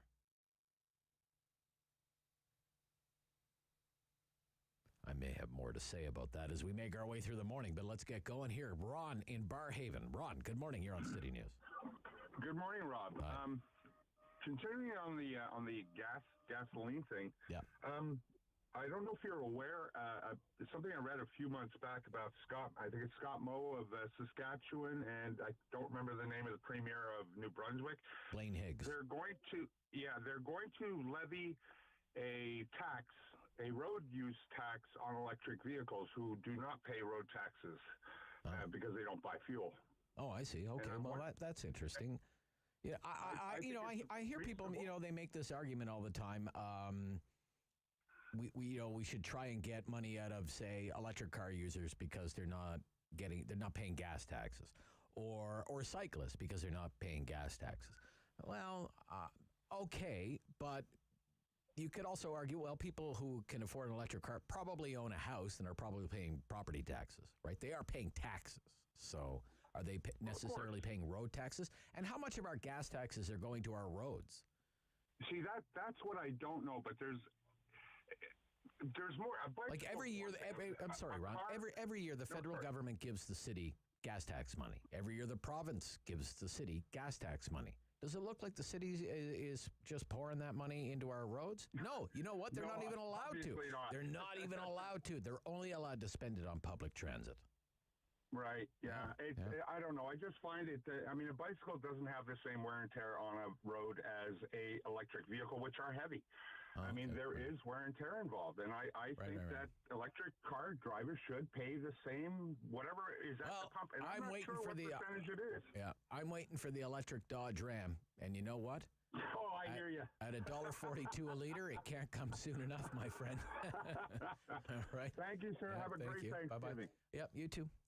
The electric F-150 is coming, right? Soon, pretty soon, by the sounds of it. So, and it's apparently quite the vehicle. Michael in the West End. Good morning, Rob. How are you? I'm good, sir. Thank you. Right on. I don't want to take too much of your time. I just wanted to call up and express some gratitude. Gratitude. I've been listening to you since you were over at CFRA. Okay. Yeah. And I was heartbroken to hear that you were leaving, but I was filled with joy to find you over on City News. It was not my decision, sir. Yeah, no doubt. But you know what? Ever since Lowell left, you had some pretty big shoes to fill, and I think you and your team have been doing a great job. So thank you. Well, I thank you for that, Michael. It's very kind of you. That's very kind of you. You have a great day. You too. Thank you. Take care. Yeah, so kind. Gosh. I'm getting all weepy. Don't do that to me. Ottawa South, Mark. Well, I certainly agree with the previous caller. Thank you, Mark. And I hope you'll forgive me for talking about the Ottawa Hospital one more time. Go right ahead. Yeah. If they can't reverse the decision to place the new campus at the eastern end of experimental farmland rather than at the western end, the original selection, could they at least, for the sake of an accurate, complete historical record, have an investigative journalist or a local historian get the inside story of why they didn't do that? Right, okay. Because there were two mistakes here. All right. There was Catherine McKenna's mistake to oppose the location across from the Civic Hospital and the Ottawa Heart Institute. And then there was another mistake by a group of Liberal politicians to not undo Catherine McKenna's mistake, instead to replace it with a lesser mistake of building the hospital in a better location than Tunney's Pasture, but not as good as the original location. And again, it was on Thursday, November 24th, 2016, that the National Capital Commission recommended Tunney's Pasture as the site for the new Civic Hospital.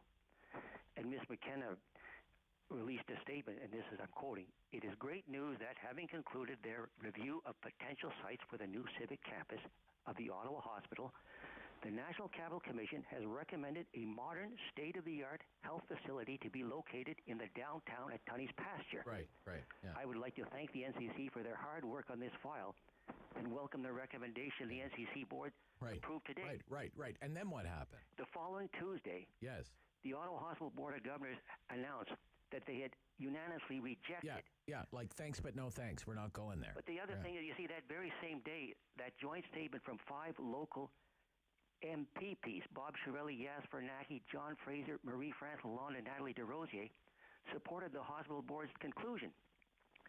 Now, the time frame between when the hospital board's conclusion became known to the public and when those 5 MPPs released their statement, it's too short for them to have all suddenly dropped everything and banded together and released a statement. They must have some kind of, I suspect, some kind of prior coordination. And had the deal been made that Dr. Kitts would agree to go along with the Sir John Carling location, in indeed for the Liberals abandoning Catherine McKenna's recommendation. But the thing is, you see, they chose a lesser mistake. What's the reason? Because they didn't want to admit that John Baird had been right and Catherine McKenna had been wrong? Yeah. And it seemed, you see, they didn't want to completely humiliate Catherine McKenna. They didn't want to hang her out to dry. Well, yeah. So they hung out the Ottawa Heart Institute to dry by moving the Ottawa Civic campus, physically detaching it and putting it up the street. Yeah. Dr. Keon founded the Institute on the Civic campus for a reason. And what the Lord and Wilbur Keon has joined together, let not Liberal politicians tear us under. But they've done it. Okay, Mark.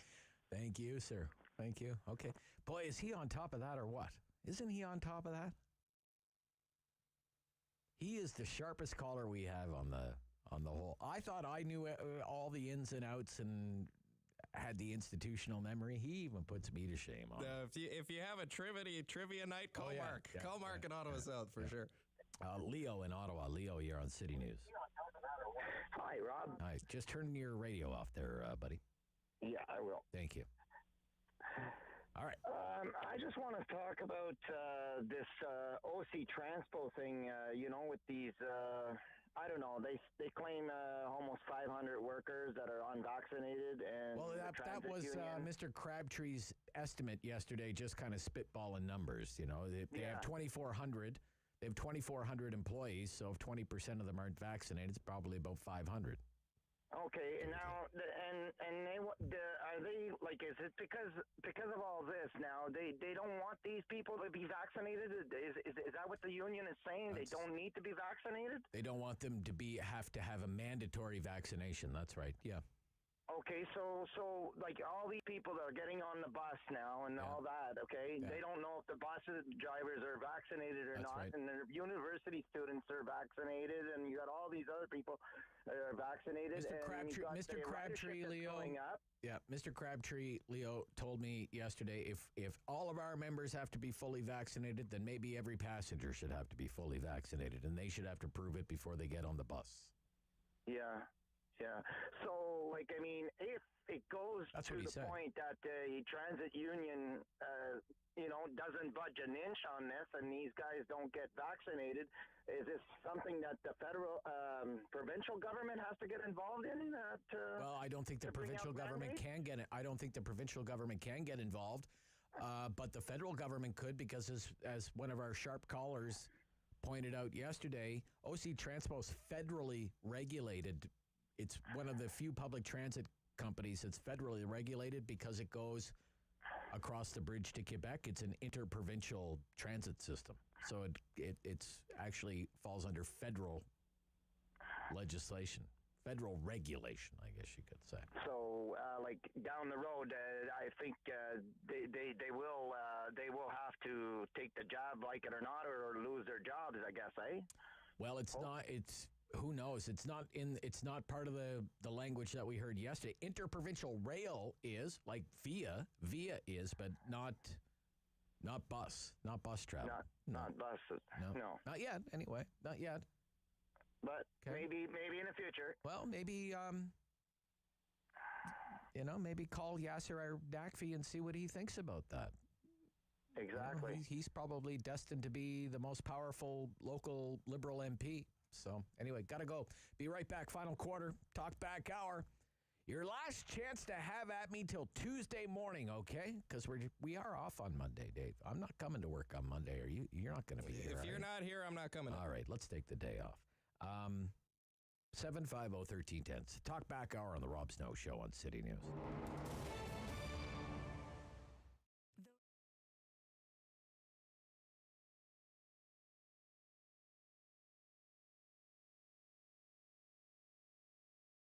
Part of the reason I got back into this is because I am creative, and I also wanted to kind of have a fun flair, 50s vibe. All of the boxes are kind of fun names, the colors are fun, the logo is fun, and it's not just the package that I want to bring joy to people's lives, it's also the feeling that they get when they receive it, to know that there's someone that thinks of them and they're missing them and showing that they care when they can't be there. The smallest of the subscription boxes is the red box, the classical box. So you would get 5 to 7 items from the variety of categories. Those do change quarterly. However, with items that are more popular, we'll bring them back as people ask for them, or you could get them as an add-on option. And then those items will be included in the Jazzy box, the same items from the first, although they'll be in a larger size, more quantity, as well as a couple extra items. And then in the largest box, the Doo-Wop Deluxe, which is our most popular, that is a comprehensive offering of all of the other 2 boxes, plus additional. So for example, if you were to get a certain item in the smallest of the boxes, that item would still be offered in the large, but in a bigger size. So you're getting everything bigger, plus an extra few items. The first thing is I look for Canadian suppliers and manufacturers. That is something I'm very proud of. I make sure that the products are safe, that they fit into the packages that we offer, obviously. They have to be the proper size and weight.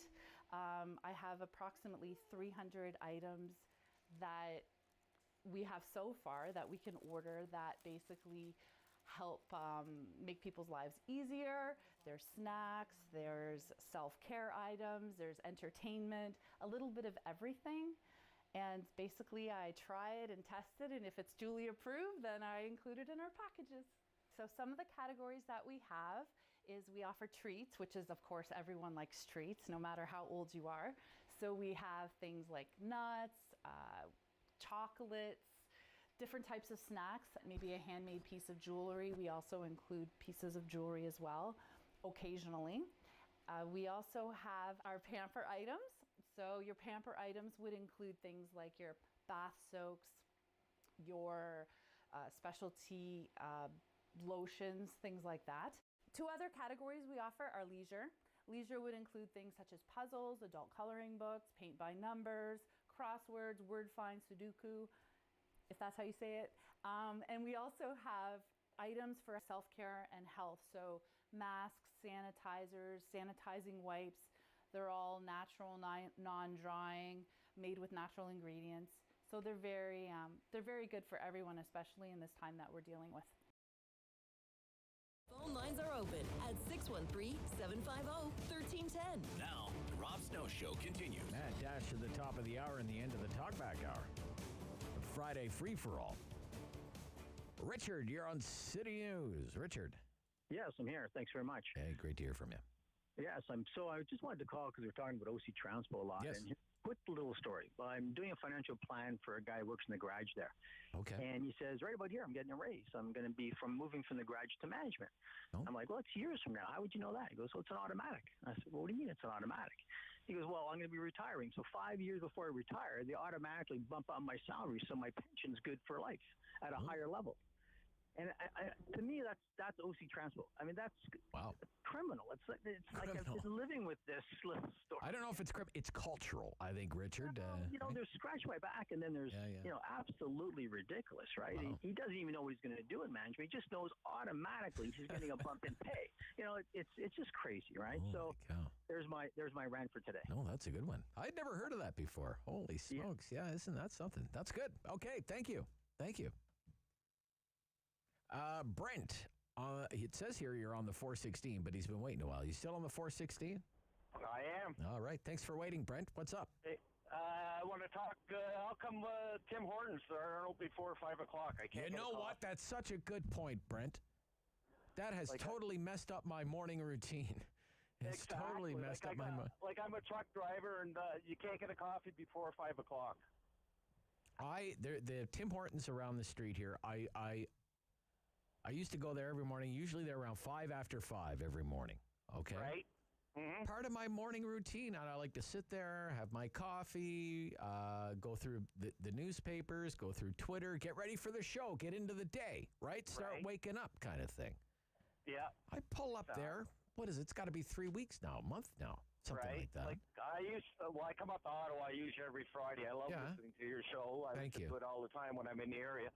But there used to be one on Greenbank, right north of Hunt Club there, and they would have their drive-through open 24-hour, and he would serve me at the window if I walked up and said it was a truck driver, right? Yep. But now they don't even open until 6:30 in the morning, and the drive-through's closed all night now. Well, the one around the corner here, I pulled up and it said we don't open till 5:30, and I was like 5:30, and you're there, and your body's used to having a cup of coffee at 5 o'clock, so like 5:30, Exactly. 5:30, from 5. It's like the longest half hour of my life.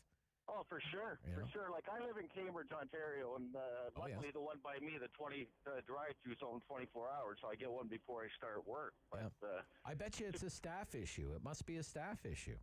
It must be. They must be short on staff. They are, like the en routes on the 401 there. They put subways in some of them, and they got nobody to staff them. They're all closed. All the subways are closed at the en routes. Yeah. Well, I have a place up near Gracefield in Quebec where there are all kinds of chip stands along the way. They call them casse-croûtes, where French fry stands. And there's one that's in Casabagua that's been open forever. They're closed, and a big sign, no staff. Really? No staff. Yeah. It's just crazy. Yeah. All right, Brent. Thank you. Thank you for taking my call. Have Pleasure, a good day. sir. Yep. Is that a citywide thing that the Tim Hortons aren't opening until later now? Well, it's at least 2 of them. We know that now. I'll have to look into that. I'll start calling franchises. I've been ranting to David about that for weeks, how that is just totally... I am very much a creature of habit, okay? I may have minor OCD. Dave in the market. Dave. Hi, Rob. Hi, Dave. I just want to touch briefly on just 2 points. One is, since the LRT has been shut down, they've literally forced people back into their cars. Yep. And why is it that at the same time this happens, they decide to close off lanes on the 417 for seemingly no reason, causing large masses of backup yesterday? It was horrible both ways. What do you mean no reason? What do you mean no? Well, there was a sign indicating we came on around the Vanier Parkway before Nicholas, and the traffic stopped shortly after. We saw a sign. Yeah, I was in that. Yeah, I got caught in that yesterday too. Yes, and left lane closed at past Bronson. Yeah. So anyway, we got near there, and the traffic started moving after that. But you can see pylon starting, and that lane was blocked for about a mile. Right. And there was absolutely nothing going on between. There was nobody there. There was nobody there. No. And it just seems that, why are you making it so difficult to move around in this city? I mean, unless you're riding a bicycle or walking, you don't really have much chance. And the other point I wanted to make was, I was reading in the paper about they arrested 3 people in connection to the post-Panda game. The party, the riot, whatever. Riot going on in Sandy Hill. And they said 2 people, age 21, named 22, and charged with mischief over $5,000. Right. Now, mischief used to be when you went up and, rang your neighbor's doorbell and ran away or something like that. Threw an egg at the house on Halloween or something. Yeah, exactly. I mean, to virtually destroy somebody's car by flipping it over, causing heavy damage, and then assaulting the owner when he came out, and then not naming the people. I don't know. That sounds really weird to me. They're going easy on them. You think they're going easy on them? Well, it makes you wonder if there's no names there. How do you know charges were even laid? Maybe it was just done. Well, I guess we'll take their word for it. All right, Dave. I just want to fit in a few more calls here before we get going. Albert in Ottawa. Albert. Good morning, Rob. Yeah, hi, Albert. I wanted to talk to you about the proposed towers at the corner of Preston and Carling, and also Bronson and Carling. The proposed tower there apparently is going to cast a big shadow over my old oh my gosh, the horror of it all. 26 stories. Oh my gosh. And it's going to darken Glebe Collegiate. Oh my gosh. Let me shed all the tears. Well, I'm actually in agreement with that, because I'm telling you, when you're in high school, there's nothing like getting out there on that track and for football and soccer and track. But anyway, the proposed 60 tower at the corner of Preston and Kearney, the one beside it that's there right now, I call it the condo on Viagra. And to have another one. The condo on Viagra? Is that what you said? That's what I said. Okay. That's what I call it. I call it the condo on Viagra.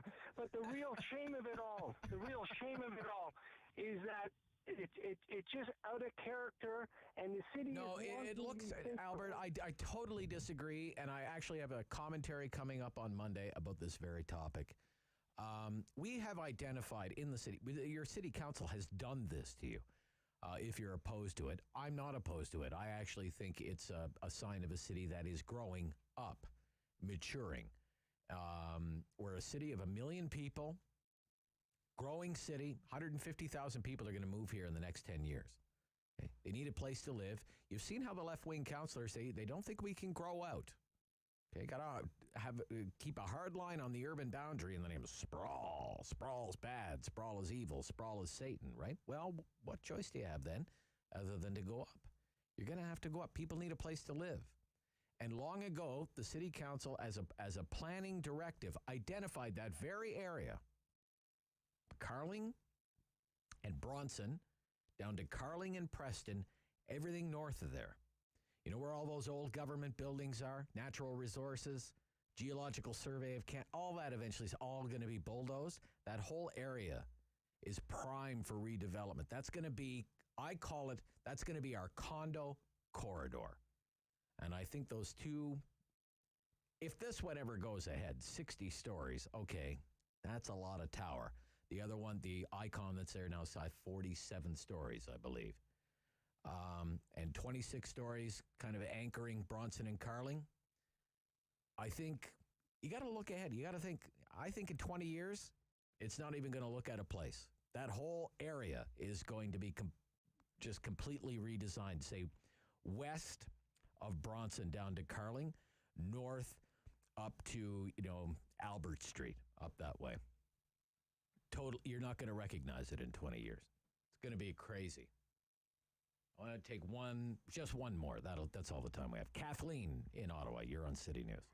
Yes, Rob, going back to this riot with the University of Ottawa situation, how happy do you think Alex Trebek would be? I don't think he'd be pleased at all, ma'am. Last time he was here, he donated $10 million to the university, and that was not his first donation. No. He was very, very proud. Very proud, Gigi, that's for sure.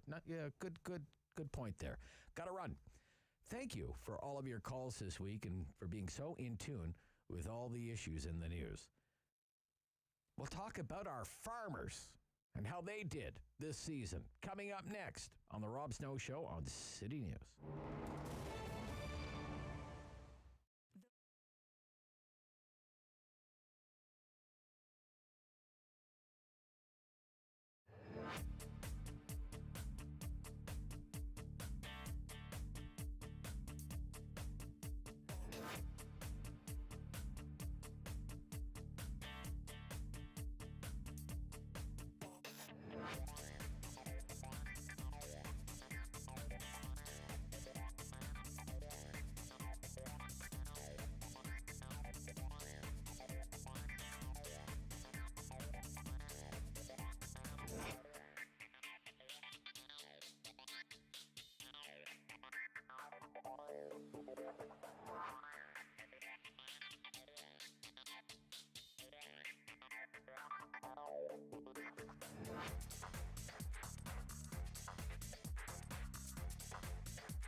local news in Ottawa and the Valley.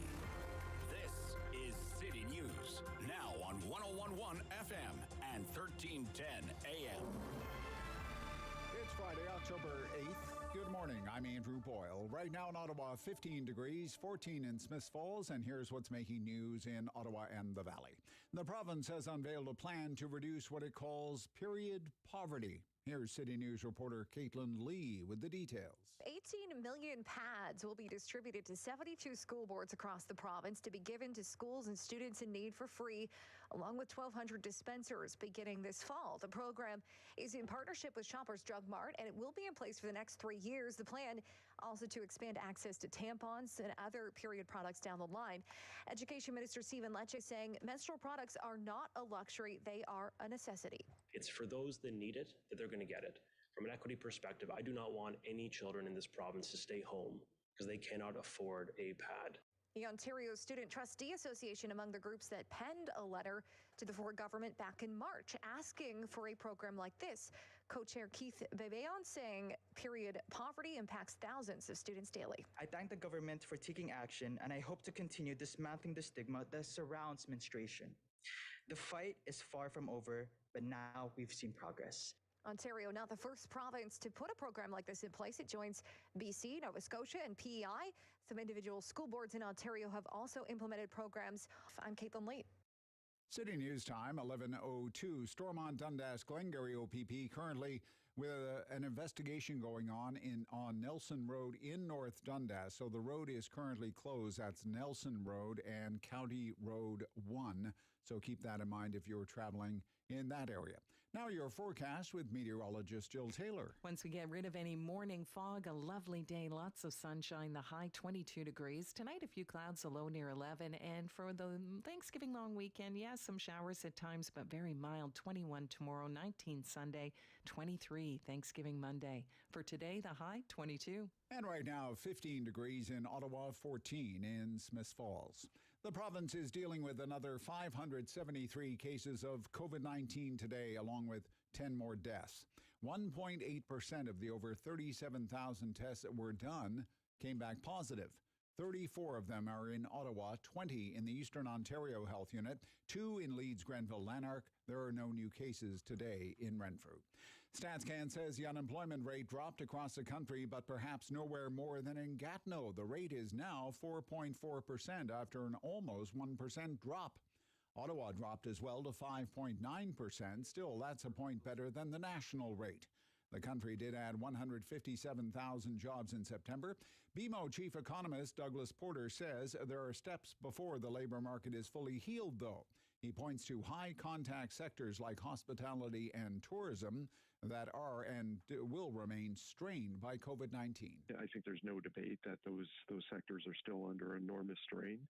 And so while, today is cause for celebration, we do have to be mindful that not every sector, not every region has completely recovered by any means. So, the job is not done. StatsCan also says job gains last month were widespread, concentrated in full-time work, with notable bumps in industries where many workers continue to work remotely. City News Time, 11:05. Charges have been laid against a retired Ottawa OPP officer. The SIU began an investigation into a sex assault complaint from the late 1990s. As a result, Donald Hickey has been charged with 1 count of sex assault. He's scheduled to appear in the Elgin Street Courthouse on October 27th. The Rogers Citywide Food Drive gets underway today. Anytime a technician visits your house, you can donate non-perishable items and toiletries. You can also take those items to any Rogers store. It's a partnership with the Ottawa Food Bank, and CEO Rachel Wilson tells City News how much these donations help. This summer, we've seen our numbers start to creep up again, and we're not quite sure what that is. There seems to be something happening in our community right now where people are needing to turn to a food bank more often. Now, the Ottawa Food Bank asking for items like food, rice and beans, to everything including socks and toothpaste. Rogers is the parent company of this radio station. I'm Andrew Boyle for News Anytime. Follow up online at ottawa.citynews.ca. Strong voice. Strong opinions. The Rob Snow Show returns on Rogers TV and City News. 101.1 FM and 1310 AM. So it's Friday before the Thanksgiving Day long weekend. And around this time of year, of course, I think about farmers. I think about all our farmers in the listening audience right now. And I think about all the work that they do all season long, from planting to harvest. And I also think about the late, great Paul Harvey. I was always a Paul Harvey fan.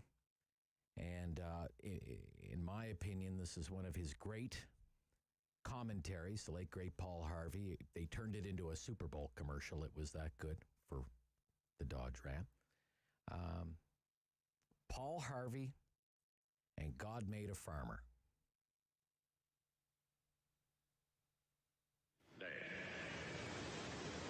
God looked down on his planned paradise and said, I need a caretaker. So God made a farmer. God said, I need somebody willing to get up before dawn, milk cows, work all day in the fields, milk cows again, eat supper, then go to town and stay past midnight at a meeting of the school board. So God made a farmer. God said, I need somebody willing to sit up all night with a newborn colt and watch it die and dry his eyes and say, maybe next year. I need somebody who can shape an axe handle from a persimmon sprout, shoe a horse with a hunk of car tire, who can make harness out of hay, wire, feed sacks, and shoe scraps, who planting time and harvest season will finish his 40-hour week by Tuesday noon, and then pain in from tractor back, put in another 72 hours. So God made a farmer. God said, I need somebody strong enough to clear trees and heave bales, yet gentle enough to yean lambs and wean pigs and tend to pink-combed pullets, who will stop his mower for an hour to splint the broken leg of a meadowlark. So God made a farmer. It had to be somebody who'd plow deep and straight and not cut corners. Somebody to seed, weed, feed, breed, and rake and disc and plow and plant and tie the fleece and strain the milk. Somebody who'd bail a family together with the soft, strong bonds of sharing.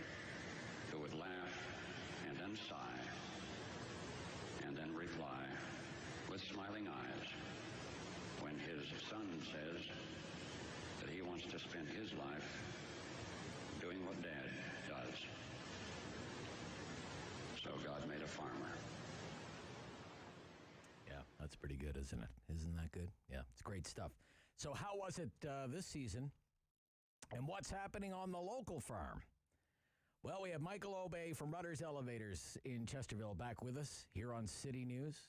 Good morning, Michael. How are you? I'm good. How are you? That was very well put together. And again, this Thanksgiving, there's going to be a lot of turkey dinners eaten out in the field, and that's just our determination from year over year. Yes, yeah. We really appreciate our farmers and everything they do, never taking a day off, so it's great. It's great. And I'm thinking about the farmers that I know in here in the Ottawa area and wishing them all the best. I know we have a lot of listeners in the agri economy here locally. I was thinking, Michael, it must have been a pretty good season. I mean, the weather was pretty good, all in all. How was it? It was a great season. We had those timely rains in July just during flowering. It got a little hot and humid and dry the 2 last weeks of August, but didn't have that great of an effect on the crops. Maybe bean yields are down, but on average, they're above normal. Great crop prices. Some of the corn's coming off right now, and then again, great yields. Moistures are down, so handling costs and drying costs are going to be reasonable. Beans are maybe at a little slow start. So you're talking about soybeans, right? Soybeans, big cash crop in this area, right? Yeah. Big cash crop, and we're looking at decent yields. Only about 20%, 25% are off, which is maybe a little bit behind schedule, but it's looking fairly decent again next week, and decent warm days. So we're going to tackle that in a big way. Right. And with the corn, which is also obviously big cash crop here, corn and soybeans, right? They're the two big ones, right? Yep. So you were mentioning it was hot in August. It was really hot and muggy in August, but that's good weather for corn. Great weather for corn. Yeah. Heat units, that's the standard calculations on the growth the sunlight needed to grow a great crop of corn, and we're way above normal. So we're going to have high energy corn, and again, decent moistures, and a great yield. And this year we lucked out with high prices and lower or reasonable crop inputs. What we're staring at next year is high fertilizer prices, high energy costs, fuel, natural gas, so on and so forth, and that's intimidating us for next year.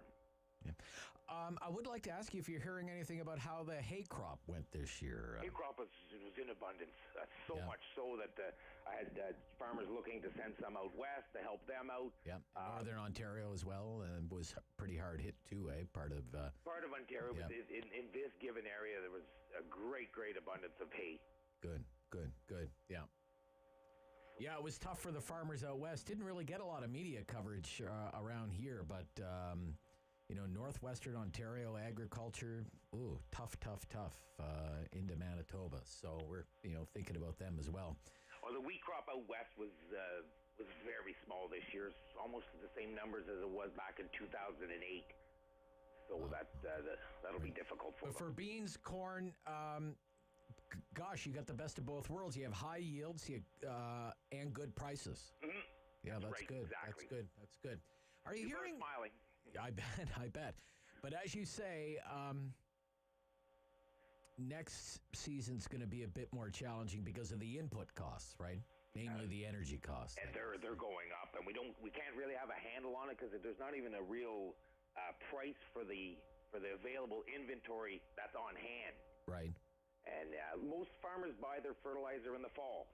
Oh, okay. And we're just this year's a totally different story. Yeah. Do you know anything about how livestock is doing and that side of the agri-economy? Livestock, I think it's fairly reasonable. That's not my forte, but right. I know feed prices were up. Okay. But like on the dairy side and on the poultry side, but still a great demand. It's still been a very good year for them also. Good. Well, look, Michael, I'm glad to hear that it was a good season for the farmers. I hope some of those events will come back that celebrate our agri-economy, like the big agricultural celebration dinner that they usually have in North Gore. We haven't been able to have those. And, the farm show at the EY Center, I hope, that can come back to its previous glory. And because these events are important for helping people understand about how important the agri-economy is around very much here. So, and we're working on it. I know the farm show for next year, we're gearing up to make it a great event. Yeah. Hey, thanks, Michael. Look, all the best, okay, to you and everyone there at Rutter's Elevators for Thanksgiving, okay? Likewise. Thank you. Bye-bye. Down in Chesterville, that's Michael Obey. When we come back, Steve Warren, veteran Ottawa sports broadcaster, host of the Sens Nation podcast. Brady Tkachuk's name might come up. This is the Rob Snow Show on City News.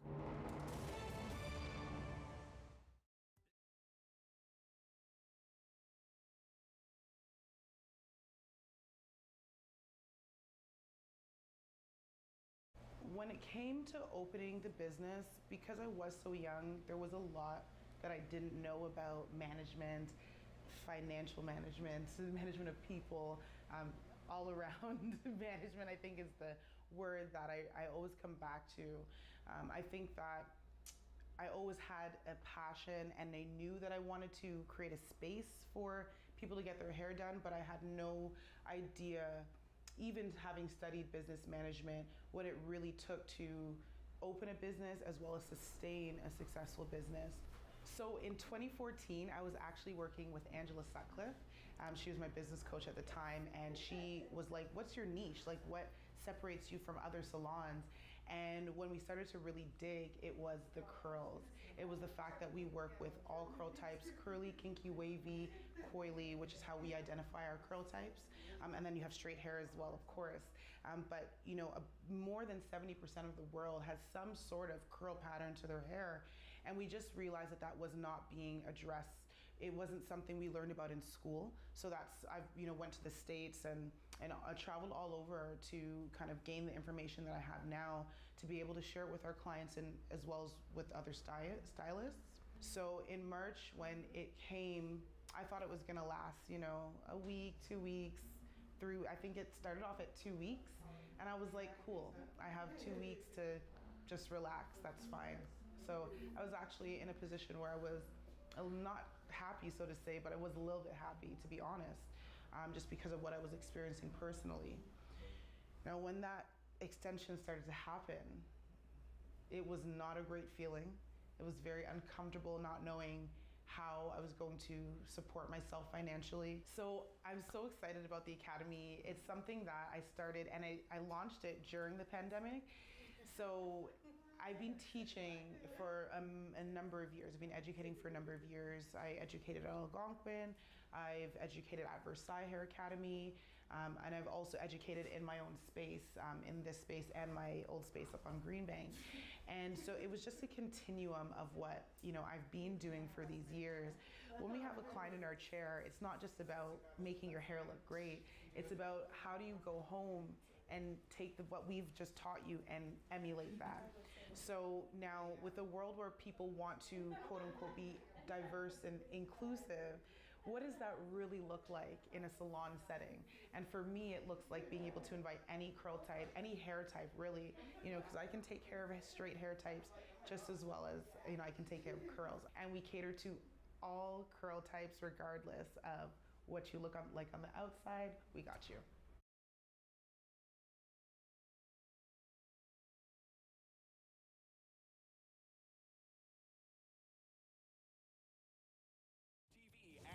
City News, 101.1 FM and 1310 AM. In sports, let's talk the Ottawa Senators. Steve Warren is back from the Steve Warren Project and the Sens Nation Project. Check out stevewproject.com and sensnationhockey.com. Good morning, Steve Warren. Good morning, Rob. How are you? I'm great. Well, I'd be better if Brady Tkachuk was part of these hockey games. What's the latest on the contract negotiations? Well, this week's theory is that it looks like it's a scenario where he's looking for a bridge deal. But these are all reports. Any given week you're getting a new theory, right? Right. First the holdup was that Tkachuk was demanding bonus money. He was then demanding not 8 by 8, but 8 by 8.4 million. And so now it's a bridge deal. And so it feels to me like this is just one where the insiders don't really have a clear handle on it, or they're getting bad intel. But, I think that the entire city is getting a little frustrated with the whole process. And I've certainly noted more of a change to maybe being more critical of the player than the team. Yeah. And when you think about the relationship between the fan base and ownership in the last 4 years, that's a pretty amazing statement. Yeah, that was my commentary this morning, actually. My Snow and 60 commentary on Shea 106 was that point. That it automatically feeds into the narrative that, the owner is going to screw it up, or the general manager will screw it up because the owner's Eugene Melnyk has stuck his nose in or something. They're going to try and find a cheap way out, and they're going to try and be cheapskates with Brady Tkachuk. I get the narrative. I just don't think I buy it. Steve, how long have we been talking about this? 4 months now? 4 months, something like that? Yep. And the comparables are there, right? The Shabbat deal is there. You cited another player who had similar output with and signed a similar contract. The comparables are there. I'm leaning towards, these shenanigans are more on the Tkachuk camp than anything to do with the Senators' front office. That's my feeling right now.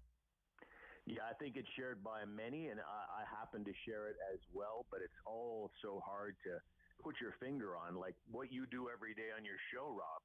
You have to get the facts before you can formulate that opinion appropriately. Obviously, sports is a lot looser than the news side of things, but that's kind of how I feel. My spidey senses, for lack of a better term, are sort of saying, okay, you know what, I'm kind of anti Tkachuk camp on this thing right now. I think that you have two very stubborn sides on each side of this. Yeah. You know everything about Eugene Melnyk, but it seems to me like the Tkachuk camp, where is this grinded out sort of scenario like a badge of honor? And they seem to enjoy grinding it out and playing hardball. We heard Matthew Tkachuk talk about it in those terms. Yeah. So this feels like it could go on a long time. But with the Tkachuks, yeah, I'm starting to wonder about their side of things because I think they're kind of taking advantage. They think they know what the optics will be if they don't come out of this thing happy. They know the Sens need him right now, and they think the optics will be bad if Tkachuk doesn't sign or this thing drags on. But I'm starting to wonder about that for all the reasons you talk about, especially in a COVID world where people have taken one financial hit after another. I don't think there's a lot of empathy out there for a 22-year-old kid who could be insanely rich right now, but instead he wants to be even more insanely rich. 22. I mean, he's a great player. He's scored 60 goals, okay, in his entire NHL career. So you're at $64 million, $1 million a goal. Okay, all right, whatever. You're taking a big risk, too. You don't know. I mean, basically, you have an NHL club that is saying to you, here is 64 million American dollars, okay? We're going to commit to you, 64 million US dollars. You're going to say, no, I don't want, but I'll take 30 or whatever it is and half the time and hopefully cash in more later. You don't know what's going to happen later. You don't know you don't even know if you're going to be it's professional sports. You might be out of the game 4 years from now. You could have a concussion. You could rip up your knee. Who knows what you're doing? Yeah. It's a big risk for somebody like that, So, I don't know. Yeah, I mean, it doesn't make sense for the average worker, Dave. I mean, it's hard to have any sort of, ability to relate to what's going on there. But another thing we don't know is exactly what has been offered, and that would certainly help us all formulate our opinion appropriately. Like, what if Melnyk is only offering a Drake Batherson deal, which he signed back in September, a $30 million deal over 6 years? I think most people would still say, oh my God, where do I sign?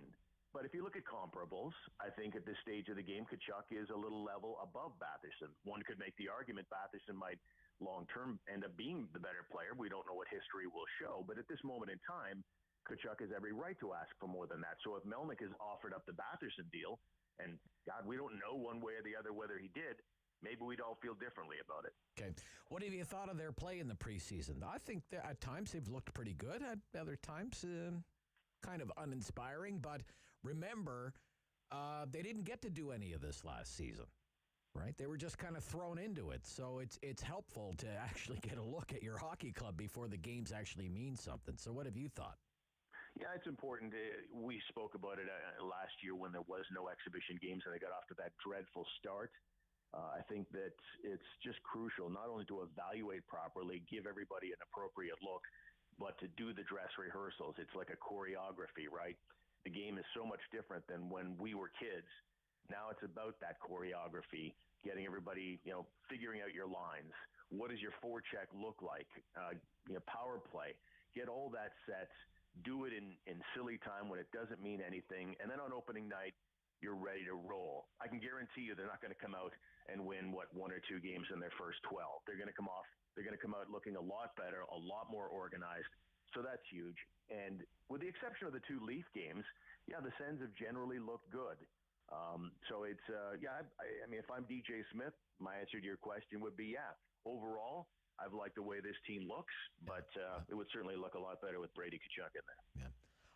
I'm really hoping for a better season from Murray, the goalie, Matt Murray. He came in with a lot of high expectations, I think, that he would be a steadying force back there last season, and he wasn't. And he's looked pretty good, actually, so far. So I really hope for better things.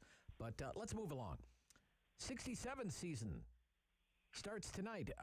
If there's one team that really got a raw deal from COVID, it's the 67s. They were on track to, I think, to do great things, go on deep into the playoffs, and then COVID hit. And I don't know, Steve.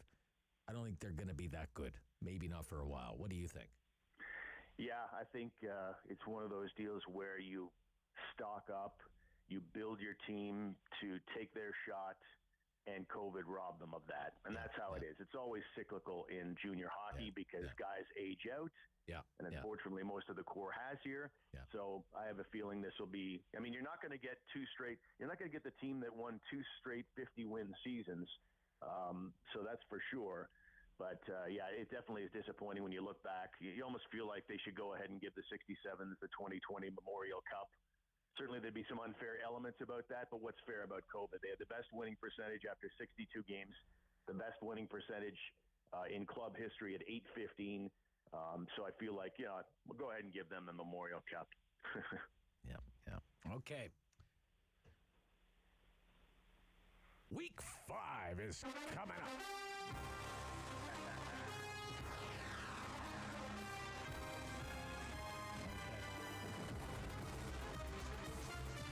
All right, thank you.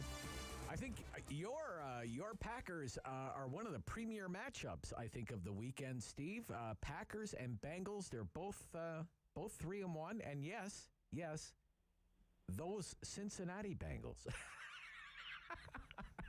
They're a turnaround story, Steve, the Bengals. So you might be in tough this weekend. I don't think it'll be too bad. I mean, the Bengals are certainly an improved team, and they're at home, but the Packers just seem to have figured things out.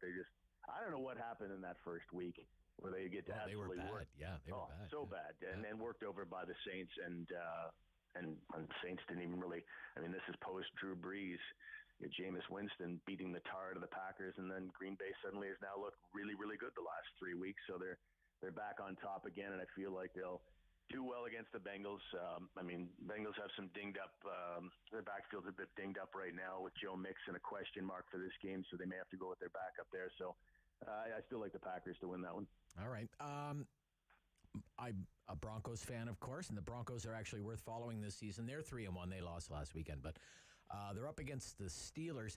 The thing with the Broncos now, I don't know, things may have turned because they lost Bridgewater, their quarterback. He was knocked out of the game last Sunday with a concussion, and Drew Lock is the backup, and I just don't have the same kind of confidence. So we'll see. They got a great defense, though. World-class Broncos defense. So we'll see what happens there. I think they might outscore the Pittsburgh offense, to be honest. I think Ben Roethlisberger has hit the end of the road. They have the worst running game in the NFL, so they're going to have to rely heavily on Big Ben. So I think Denver is going to feast on that Steelers offense this weekend. And again, I think the premier matchup's the late game here on Sunday.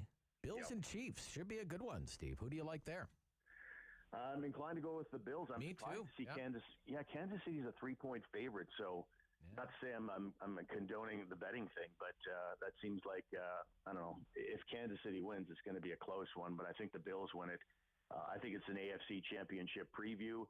I think if you're going to watch one game this weekend, it's got to be that one. I saw the over-unders at 56.5, and that is the highest over in any game we've seen this season. So two really high-octane offenses, and I think it's going to be a lot of fun to watch. Steve, you got to admit, the Chiefs have not impressed so far. Yeah. They haven't looked like the Chiefs of seasons past to me. No, they have not. Their defense is just not there. But the offense, to the point about it being over, I think the offense can just go out there and outscore all the issues they have on the other side of the ball. That would be why I think Kansas City, may not be the class of the AFC. Their record aside, they're off to an average 2-2 start. But you always have that scenario where if the offense is so much better than the defense, or vice versa, you sometimes can lose, your team chemistry. So that would be something to keep an eye on with Kansas City this season. But that offense always will give them a chance. Hey, enjoy the weekend. Happy Thanksgiving to you and yours, Steve Warren. Thanks, Rob. You too. Thanks again. Steve Warren of the Sens Nation podcast, the Steve Warren Project, SteveWProject.com, SensNationHockey.com. I'm Rob Snow. This is City News.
1310 AM.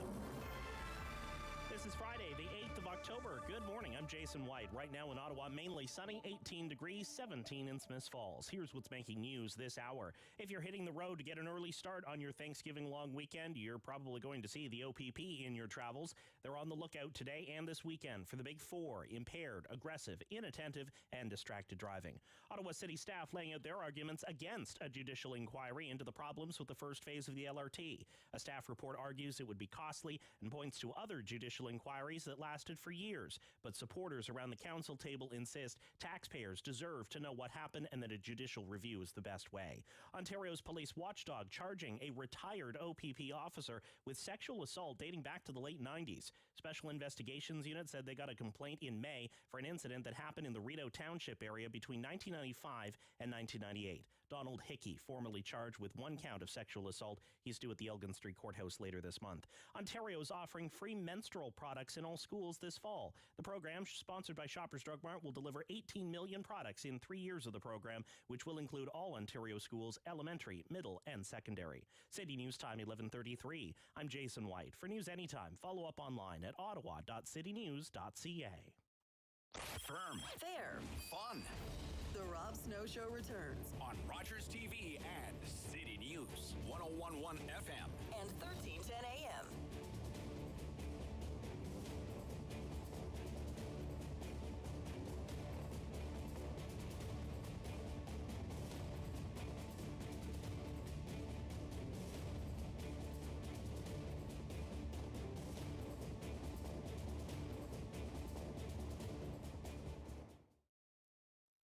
It's time for Queen's Park Week in Review, and our MPPs are all here. Let's introduce everyone and get right into it. John Fraser is the Liberal MPP for Ottawa South. Good morning, John. Morning. How are you doing, Rob? I'm good, John. You're well? I'm great. Okay. You asked me how much I paid for gas. Oh, yes. Well, yesterday, I didn't pay this yesterday because I drove right by and I was like, nope. 142.9 it was around the corner here, John. 142.9. What did you pay, John? 137, but I knew that because I saw your tweet last night. Yeah. That was near where Walkley meets Heron, you know, that area there. That's right, I guess. Around there. 137. Okay. What'd you do? Go at like midnight or something, John? Well, it was Sunday night, yeah. Before I drove. All right. Gilles Bissant, New Democrat. Timmins. Gilles? $1.48. $1.48? Yep, and it's probably going to go up higher than that. As you guys go up, it goes up equally at our end. Yeah. And nobody's going to tell me it's 10 cents a liter to transport gas to places like Timmins or Sudbury or North Bay. It doesn't make any sense. Dave Smith, Peterborough. Dave Smith, Progressive Conservative. Dave, how are you these days? I drove past at 141.9. Okay. And bought later that day for 138.9.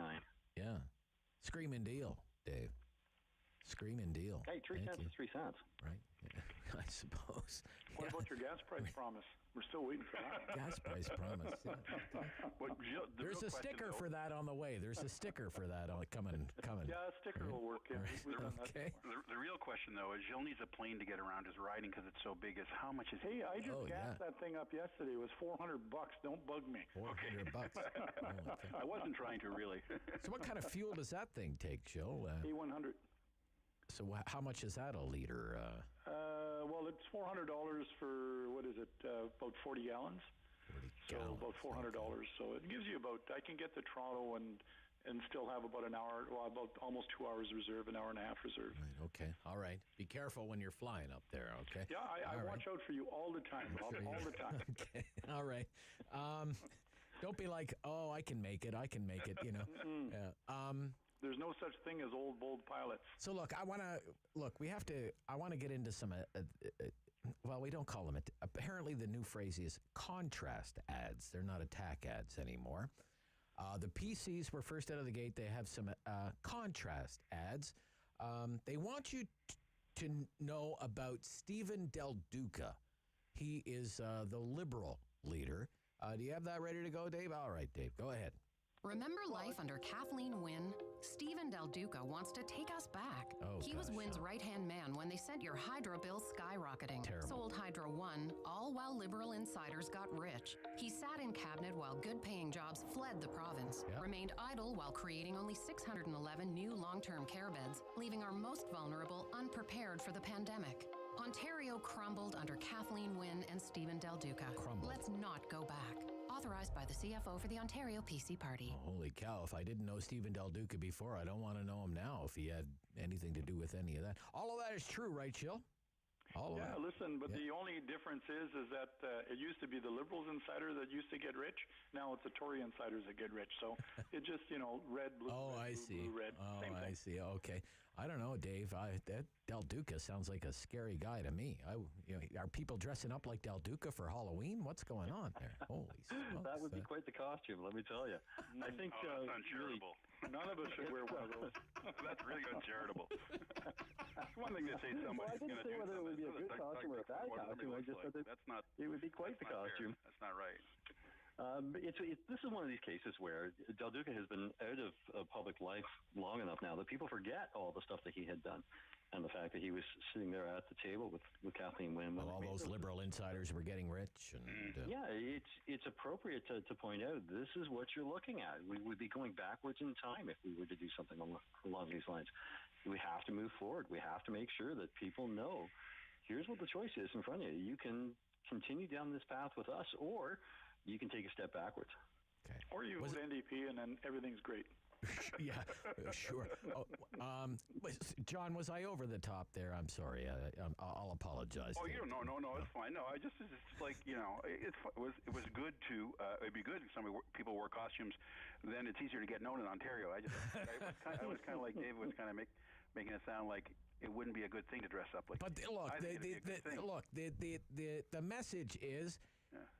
Vote Liberal, and you're like, it's going back to the bad old days, John. We don't want to go back to the bad old days. Well, we led the G7 in jobs and growth for 5 years. Right? We were one of the top 3 places for foreign direct investment for for 5 years before the Ford government came into power. So we brought in full-day kindergarten. We shut down coal. We created the Green Belt. So those are pretty good things. Mm-hmm. But here's the thing: is that a TAC ad? It doesn't make class sizes smaller. It doesn't reduce hospital wait times. It doesn't actually make your hydro prices cheaper, which actually hasn't happened. Dave doesn't want to tell you that, but it hasn't happened. They've gone up. Gas prices, well, they haven't gone down. No. Any cheaper? No. Well, those ads don't do anything to that. No. Gas prices are the most ever, John. Yeah. The most ever. Actually, the highest price ever charged in the history of Ontario was this week. And the Ford government promised to lower them. And Gilles right. Hasn't happened. Okay. Those ads haven't made gas prices lower. Now, Gilles, you're saying I should vote for the NDP, right? You think I should vote? Well, that's not what they say. That's not what the PCs say in the advertising. I don't know. Let's play the they go after the NDP. Do you got that? And we have ads too, For the PC attack ad on the NDP. Play that, David. Andrea Horvath is a politician that says one thing and does another. Oh, they all She do. talks about tackling the housing crisis, but opposes building more homes. She says she stands with workers, but supports job-killing red tape. She talks about how expensive everything is, but plans to raise your taxes. She says she's against gridlock, but opposes building new highways. Ontario NDP's Andrea Horvath, a politician that says one thing and does another. Authorized by the CFO for the Ontario PC Party. Doesn't want to build homes. Doesn't want to build highways. Why would I vote for her, Jill? Why? Well, first of all, we built highways when we were government. In fact, we built the 417. It was the government under the Tories who privatized it and sold it off to a Spanish consortium. So, the NDP... Oh, not the 417, the what's that? 407, 407. Excuse me, I said 417. Yeah, 407, yeah. Different town. Okay. No, listen, we believe in investing in good infrastructure, and that's both physical infrastructure and social infrastructure. Under the Liberals and Tories, our class sizes have gone up, especially in this pandemic has been a problem. We've said there should be a temporary measure at least to reduce class sizes in order to make things safer. We need to make PSW wages permanent when it comes to an increase. We're losing PSWs and nurses at a fairly alarming rate, and a lot of those things aren't being done, and those are the things the NDP wants to do. Dave Smith? When we take a look at what has happened since we've been in power, every time we put something forward that would benefit the people of Ontario, the NDP have voted against it. When we were talking about expanding the subway in Toronto, the NDP voted against it. When we have had discussion around building affordable housing, the NDP have voted against it. They've stood up and said no to everything. Well, they're the opposition. We build more social housing than any government in the history of Ontario. Sorry, Gilles? So don't say we're against social housing. That's not the case. We believe in not-for-profit housing, and that is a good model. Okay. John, sounded like you wanted in there, John. Yeah, no, I think that's the game. The opposition voted against everything that we put forward. Well, you have to take a look at what they put forward things in. Bills are full of poison pills, things that opposition can't vote for because they can't agree to them. But then they put something in that's good. And then the game is, especially in budgets and fall economic statements, is make them vote against it. I mean, I've seen, that's their tact right now. The Premier was sending out some social media saying we voted against all these things. We support all those things. What we don't support is, and he's saying yes to everything. And he's saying yes to everything. Those kind of things. And if you take a look at, we don't support axing the minimum wage like the Premier did, or taking away 3 paid sick days. We don't support those things, or firing the environmental commissioner, or the child advocate, or really. Okay.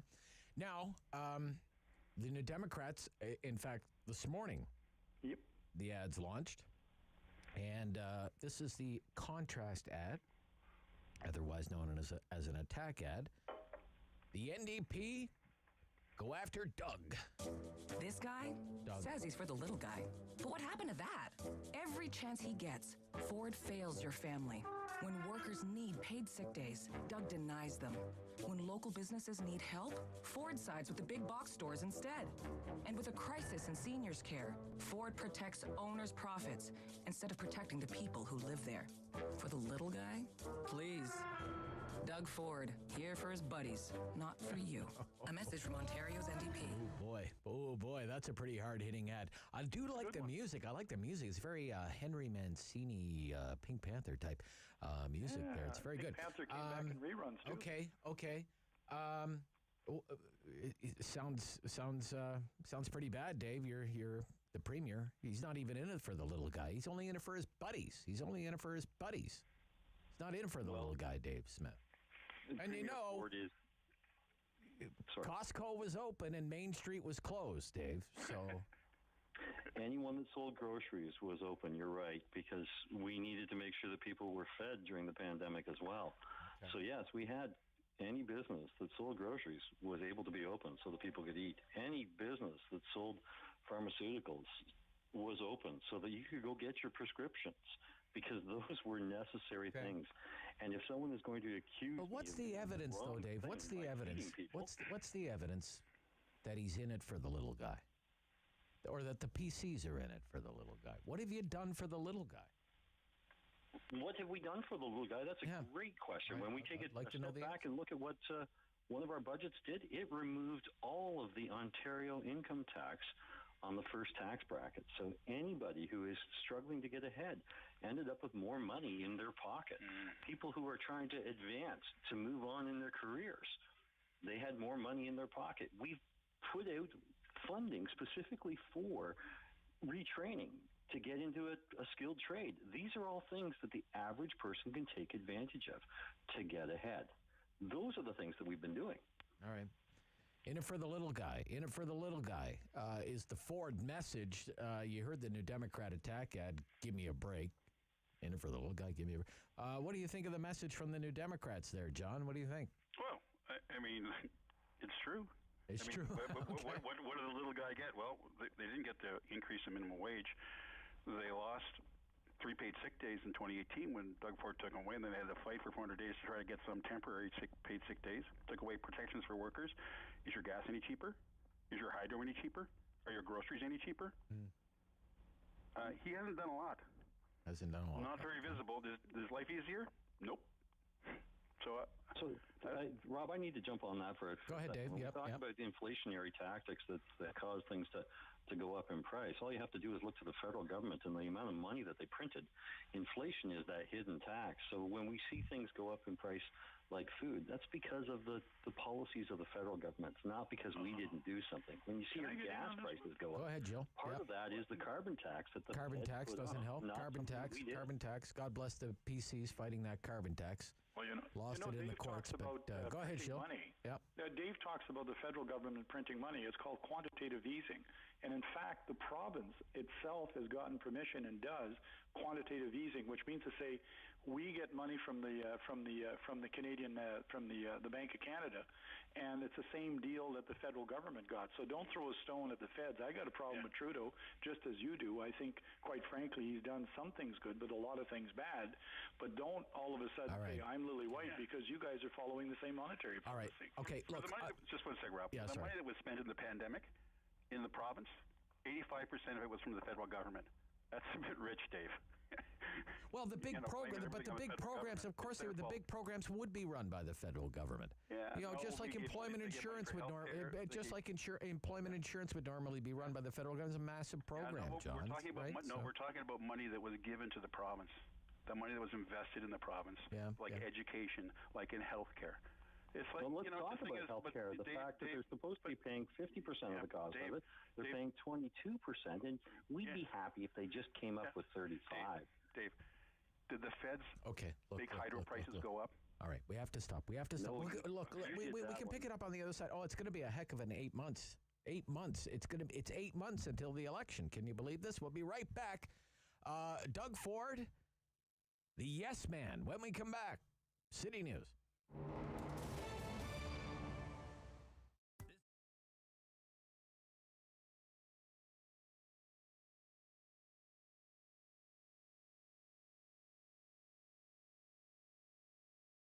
Here at the Thirsty Maiden, we offer a variety of products. So everything from breakfast items, so it's breakfast sandwiches and scones, which have become a staple item here at the cafe. We have an assortment of pastries and cakes and desserts. So we're really big on our dessert bar, which a lot of people come here for. And of course, our delicious coffee beverages. So we do offer not your typical lattes, things like a chocolate banana coconut latte, cinnamon coconut, which is my favorite, and our take on even a pumpkin spice, which we add nutmeg and a dash of cayenne in just to give it a bit of a kick. When you start a business, you don't factor in all the things that could go wrong. You think anything that goes wrong, any failure, it's got to be something on your shoulders. You didn't market right, you're carrying the wrong products, you didn't price your items correctly, all the things, right? But when this pandemic began, things going through my brain were I didn't factor in a pandemic. And we were just starting to grow. We were about to blow up, and I think I spent 2 days crying. And then I shut my business down for, I think, a period of 2 or 3 days. And just being at home during that time, I realized this is not me. Anybody that knows me knows I'm a hard worker. I don't give up, and I'm a go-getter. And I started to think, well, I should probably just start clearing out my freezers and posting and seeing who wants to buy what. And that was sort of how I built my momentum back up. I realized that there's still a large number of people that wanted to support us and were looking for the items that I had to provide. So we started there, then I reopened literally not even 3 or 4 days after I'd closed my doors, and then started doing curbside pickups and deliveries, started doing the deliveries myself, free deliveries to the local community, going as far as Bell's Corners and Carp as well. And that's why we're still here. This community has really kept us going a year into the pandemic. But we've had a changeover of staff a couple times now, and situations change, and when you can't offer hours for your employees, you don't blame them when they have to go elsewhere. So I think that's also been one of the challenges is recruiting, training, and then they leave, and then bringing in more people and recruiting, and anybody in this industry will tell you that that's something we deal with on a regular basis, whether or not COVID's in the mix or not, but more so now because every time there's a lockdown, there's a risk of, will we make it through? And then you lay off more staff, and then again, their situations and their circumstances change.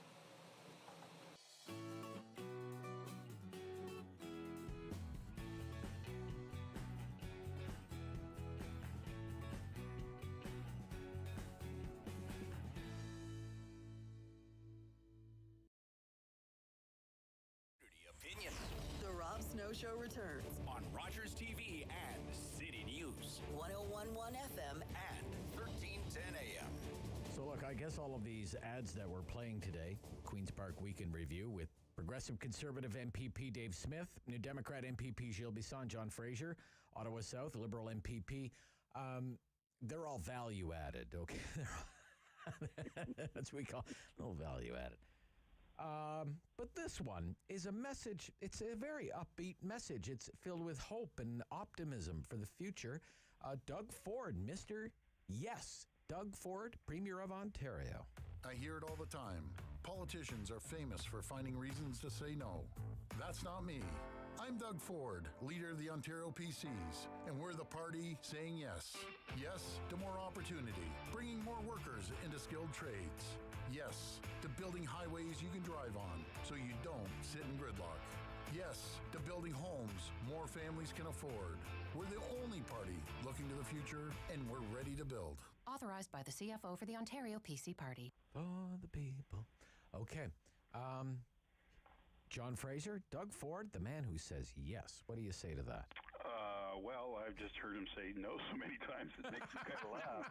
It's like, he said no to people getting like an extra $1 an hour in minimum wage. He said no to the 3 paid sick days they had. He said no to a plan. Said no to the child advocate. But he's said no to so many things, and then he says no, and he says no to vaccine passports and stomps on them, does them 2 months late. He says no a lot more than he says yes. But he'd like you to think he's saying yes to everything. Okay. But that might not be a good thing, because if you say yes to everything, what does that make you? Okay. Not Mr. Yes, but a yes man. All right. Gilles Bisson? Listen, Premier yes. Premier yes. That the Conservatives have got politically. The government, in the end, did the right thing with the vaccine passport and a few other measures when it comes to COVID. Right. But the government didn't want to go there because their political base doesn't like this kind of stuff, let alone their own caucus and their own cabinet. So Mr. Ford has had to, retreat and change his mind on a whole bunch of things, including the vaccine passport. And they're now trying to turn that into a positive, that he said, yes, I agree that we should have done vaccine passports. I think John does, and so does Dave. But they had to be dragged to get there. And now the political problem for Mr. Ford is he looks at the federal election. The PPC did really well. PPC dug into both the Conservative and the NDP vote, and he is concerned because if he's in that situation and there's somehow or other an anti-vax kind of party running, he's going to have a problem. Okay, I don't know. Dave, what has he said yes to? Premier yes. Said yes to Dave. Premier has said yes to a lot of very good things for this province. Yeah. Yes to enhanced training. Yes to more PSWs. Yes to more care for seniors in long-term care. Yes to more long-term care beds. Yes to refurbishing the long-term care beds that weren't appropriate. Yes to reducing the cost of electricity. Yes to... Well, he hasn't done anything on the cost of electricity. He hasn't done anything on the cost. No, he hasn't done anything on that. No. $750 You were on a roll there, Dave. You were on a roll there. System when we canceled the bad contracts that the Liberals...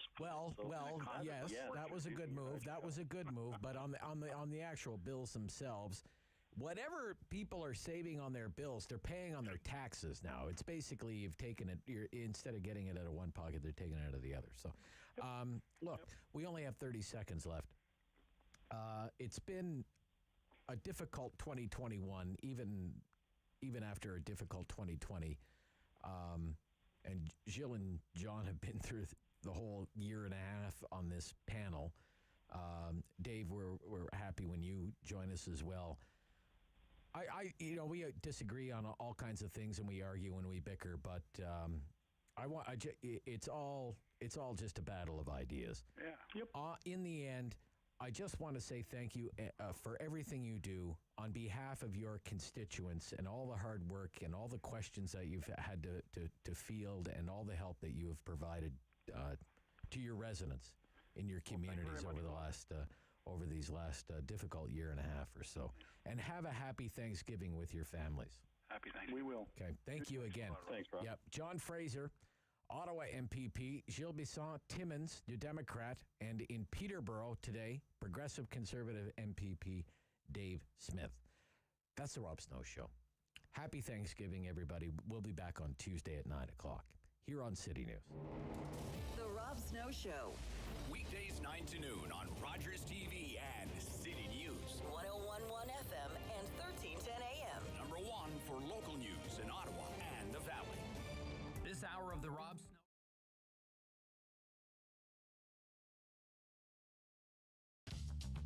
This program is brought to you by Ignite TV.